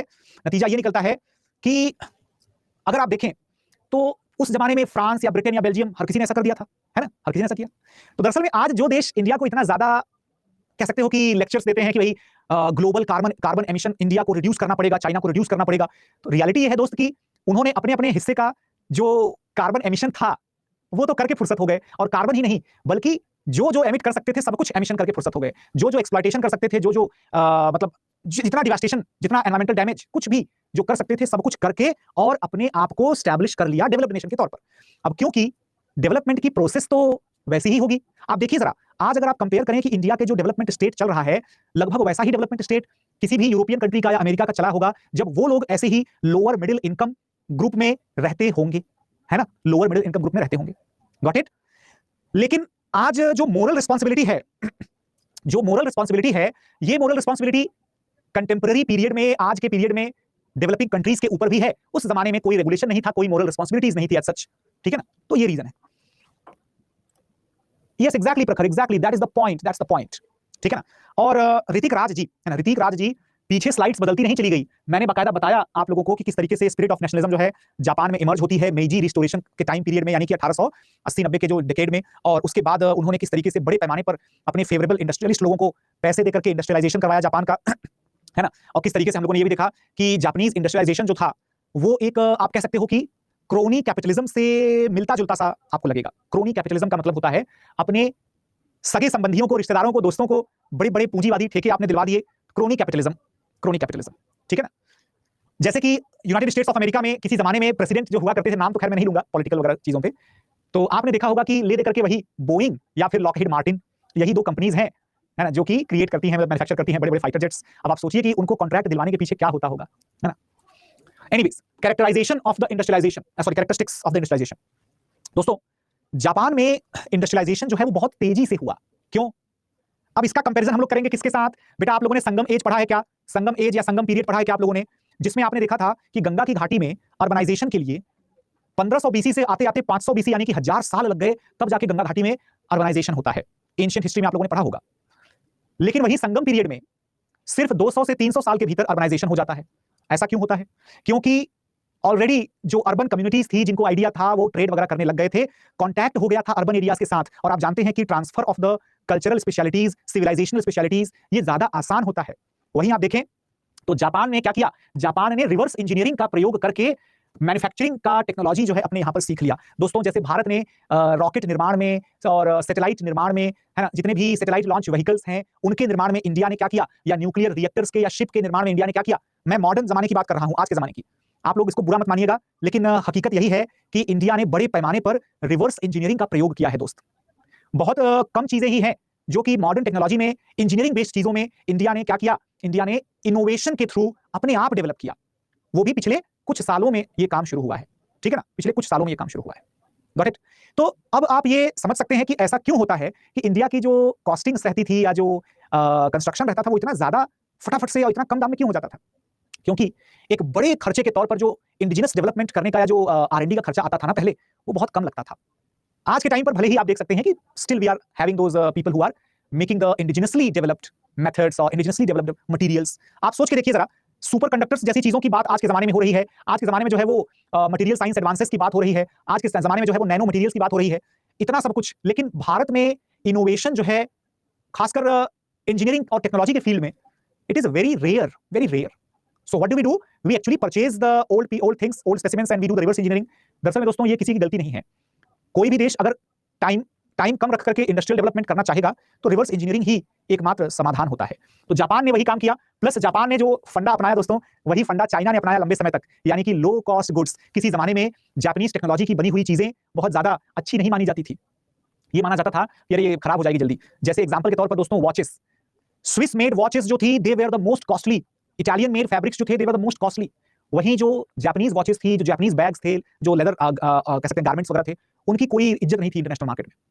और जैसे आज चाइनीज प्रोडक्ट्स की देखिए, तो कहने का मतलब ये हुआ, राइट, कहने का मतलब ये हुआ कि over the period of time Japan ने इस बात को गलत साबित किया। जापान की बनाई हुई जो वॉचेस हैं आज के टाइम पर, जो मशीनरीज हैं, they are very very impactful, बहुत सक्सेसफुल हैं।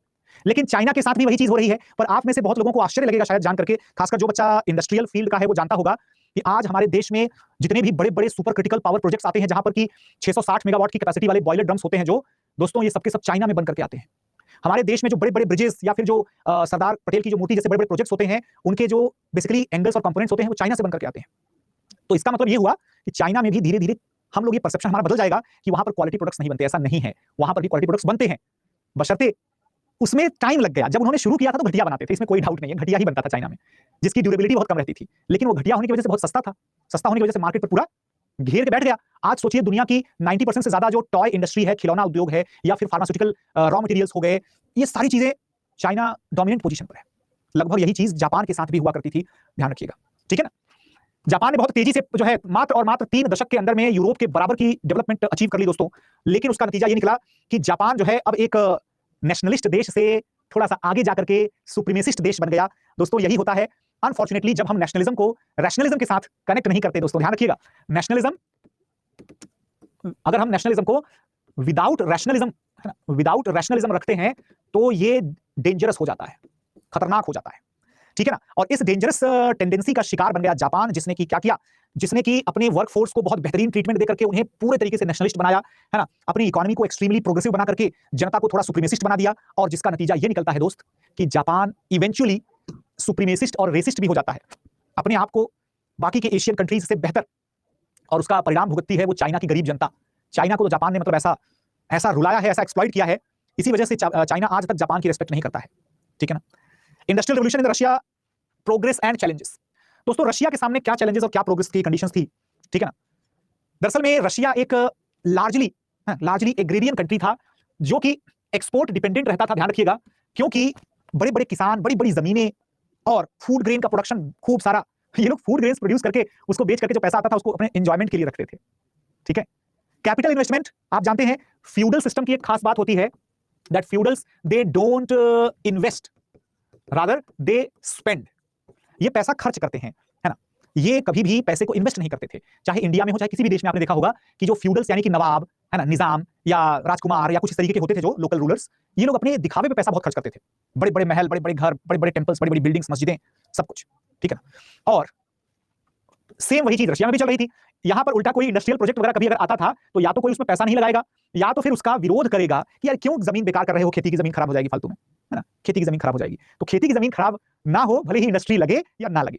जैसा कि दोस्तों आप जानते होंगे, आज भी जब आज नहीं मतलब 1970s और 80s के डेकेड में इंडिया में जब लिटरेसी रेट बहुत कम थी, जब पर कैपिटा प्रोडक्शन बहुत कम था एग्रीकल्चर में, तो लोगों को जमीन की जरूरत ज्यादा पड़ती थी। लोग इंडस्ट्रियल पर्पस के लिए जमीनें देने को तैयार नहीं होते थे, है ना। ये बोलते थे कि हम भैया अपनी खेती कर लेंगे, हमारी जमीन चली जाएगी तो क्या करेंगे। और आज रियलिटी क्या है, रियलिटी ये है दोस्त कि इंडिया के पास पूरी दुनिया में एरेबल लैंड यानी एग्रीकल्चरल लैंड्स की अगर हम एरिया वाइज बात करें तो सेकंड लार्जेस्ट एरिया है इंडिया के पास एग्रीकल्चरल पर्पस के लिए, फर्स्ट अमेरिका के पास है। लेकिन सबसे ज्यादा फूड ग्रेन्स का और एग्रीकल्चरल प्रोडक्शन का उत्पादन जो करने वाला देश कौन सा है, चाइना है, जिसके पास जमीन बहुत कम है। मतलब कि प्रोडक्टिविटी खराब है दोस्त, हमारे देश में productivity is the problem. Russia में भी जमीन खूब थी लेकिन प्रोडक्शन नहीं था उतना ज्यादा उस रेशियो में, यानी कि प्रोडक्टिविटी वाज द प्रॉब्लम, क्योंकि इन्वेस्टमेंट नहीं था। नतीजा ये हुआ कि रशिया जो कि काफी जायंट देश था, वो जब ब्रिटेन के साथ क्रीमिया वाले युद्ध में लड़ता है ना, क्रीमिया वाले युद्ध में लड़ता है, तो अपने डेवलप्ड वेपन्स के दम पर ब्रिटेन ने हारते हारते रशिया को पटखनी दे दी, हरा दिया। कितने लोगों ने सुन रखा है कि एनफील्ड पैटर्न 1853 N303, ये नाम कितने लोग जानते हैं? How many of you are aware about this particular name? Yes everybody. ये दरअसल में राइफल है। ये क्या है? राइफल है, जो कि 1857 की क्रांति की वजह बनती है। ये वही राइफल है दोस्तों जो कि, है ना, चर्बी वाले कारतूस वाली राइफल, ठीक है ना। दरअसल में ये राइफल ब्रिटेन ने यूज किया था रशिया के खिलाफ और रशिया को बुरी तरीके से हराया था। रशिया जो है अभी भी अपने टेक्नोलॉजी को लेकर के श्योर नहीं था और लगातार वेस्टर्न टेक्नोलॉजी के इंपोर्ट पर डिपेंड करता था, जिसका परिणाम ये निकला दोस्त कि रशिया जो है वो बुरी तरीके से पीछे रह गया डेवलपमेंट के मामले में, बुरी तरीके से पीछे रह गया। ठीक है ना। 303 का मतलब क्या होता है? 303 उसका बोर का साइज है, उसके जो नाल का डायमीटर होता है ना, गोली का, सॉरी गोली का डायमीटर होता है, दैट इज 303। ठीक है ना। अब अगर देखें तो यहां पर अगर एक चीज आप देखेंगे दोस्तों, तो यूजुअली रशिया में एक रूलर, बहुत फेमस रूलर है अलेक्जेंडर सेकंड। अलेक्जेंडर सेकंड, आपने जार निकोलस का नाम सुना होगा कभी ना कभी, लेकिन 1860 के बाद की अगर बात करें, 1860 एंड लेटर, तो अलेक्जेंडर सेकंड जो है दोस्तों, ये दरअसल में अगले जार बनते हैं जिन्होंने, जार मतलब रूलर, जिन्होंने जो है एग्रीकल्चरल इकोनॉमी को ट्रांसफॉर्म करने की कोशिश की, एंड ही क्रिएटेड और ट्राइड टू क्रिएट अ कुलक क्लास। कुलक क्लास, ठीक है। क्या चीज है kulak class? What is that? Basically Alexander second, he wanted the feudal lords to invest in the improvement of technology and agricultural production, ठीक है। लेकिन होता क्या है कि इसके खिलाफ, मैंने कहा ना, इन्वेस्टमेंट के लिए वो लोग राजी नहीं होते थे, इसके खिलाफ जो है वो काफी सारे प्रोटेस्ट होते हैं। लेकिन एक सर्जेई डी विट, सर्जेई डी विटीज रिफॉर्म जो है, या सर्जेई डी विटी का जो सुधार होता है, ये एक इंपॉर्टेंट लैंडमार्क है। ठीक है। यहां पर पहली बार क्या होता है, दरअसल में 1890s के डिकेड में आते आते रशिया जो है दोस्तों, ये अपने यहां पर कैपिटल इन्वेस्टमेंट अट्रैक्ट करने लग जाता है, और सबसे इंपॉर्टेंट चीज की इसकी जो इंडस्ट्रियल प्रोग्रेस थी वो भी ज्यादा हो जाती है। ठीक है। ये क्या करता है, इंडस्ट्रियल प्रोडक्शन कैसे बढ़ाता है अपना, ब्रिटेन से, फ्रांस से, जर्मनी से लोगों को बुला बुला करके यहां पर एस्टैब्लिश करता है, और जो लैंडेड क्लासेस थी, जो कैपिटलिस्ट क्लासेस थी, सॉरी फ्यूडल क्लासेस थी, उन लोगों को जार ने प्रमोट करके क्या किया, जार ने उनको प्रमोट किया, शेयर होल्डर्स बना दिए उनको, और अल्टीमेटली जो लैंड ओनर्स हुआ करते थे बड़े बड़े जमीनों के, वो बन जाते हैं बहुत बड़े बड़े पूंजीपति, यानी कैपिटलिस्ट बन जाते हैं।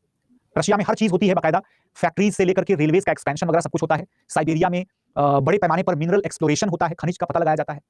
इसके अलावा जो स्टेपीज के इलाके हैं, वहां पर बड़ी संख्या में जो है, बड़ी संख्या में फूड प्रोसेसिंग सेंटर्स बनाए जाते हैं, फैक्ट्रीज लगाई जाती हैं। इन सब का नुकसान किसे हो रहा है? Who were on the receiving end? दोस्तों, जो एक ऑर्डिनरी लेबर था, आप जानते हैं हर जगह का यही किस्सा है, जब इंडस्ट्रियल डेवलपमेंट होगा तो मजदूरों का शोषण होगा, किसानों की जमीनें जाएंगी, तो नाराज कौन होंगे? मजदूर और किसान नाराज होंगे, है कि नहीं? तो मजदूर और किसान नाराज होंगे तो क्या होगा दोस्तों? उनके नाराजगी की वजह से रिवॉल्यूशन के चांसेस होते हैं। उनकी नाराजगी की क्या क्या वजह थी? सबसे पहली चीज की लेबरर्स के पास जो है रहने के लिए बिल्कुल भी जगह नहीं थी, घर बहुत ही घिनौने हुआ करते थे। हर एक देश में यही कंडीशन थी, ब्रिटेन के टाइम पर ब्रिटेन में, रशिया के टाइम पर रशिया में। वर्कर्स की लिविंग कंडीशन और लिविंग स्पेसेस, वर्कर्स की लाइफ, उनका न्यूट्रिशन, ठीक है ना। तो प्रॉब्लम्स क्या क्या आई? Living conditions, quality of life, then nutrition, then wages, ठीक है ना, और भी बहुत सारी प्रॉब्लम्स। उनका सोशल रिप्रेजेंटेशन से लेकर के डिसीजन मेकिंग में, है ना, उनका एक्सप्लॉइटेशन वगैरह हो गया, सब कुछ है ना, बहुत सारी प्रॉब्लम्स। और अल्टीमेटली रिजल्ट क्या आता है? अल्टीमेटली रिजल्ट ये आता है कि जैसे रशिया में या जर्मनी में या जापान या इटली जैसे देशों में जब डेवलपमेंट होता है, इंडस्ट्रियल डेवलपमेंट होता है, तो दोस्तों उस डेवलपमेंट की वजह से, क्या होता है कि ओवरऑल एक अनरेस्ट क्रिएट हो जाता है, सेगमेंटल अनरेस्ट क्रिएट हो जाता है, और उसकी वजह से फर्दर रिवॉल्यूशंस हमें या रिवॉल्ट्स हमें देखने को मिलते हैं। ठीक है, गॉट इट। तो अब आते हैं जर्मनी के बारे में थोड़ी सी बात कर लेते हैं, है ना, लास्ट रहेगा ये। जर्मनी में इंडस्ट्रियल डेवलपमेंट क्यों हुआ था, उसके पीछे का क्या रीजन है? तो हम लोग मेरे ख्याल से पहले ही डिस्कस कर चुके थे कि जर्मनी जो है, वहां पर रॉ मटेरियल्स की अवेलेबिलिटी तो बहुत जबरदस्त थी, बाकी वही same reasons, role of railways, है ना, technical education, availability of the resources, ठीक है ना। इसके अलावा ये एक बहुत बड़ा फैक्टर है दोस्तों, जापान के लिए, जर्मनी के लिए और इटली के लिए दोस्तों, नेशनलिज्म जो है, it was an important factor of the industrial development.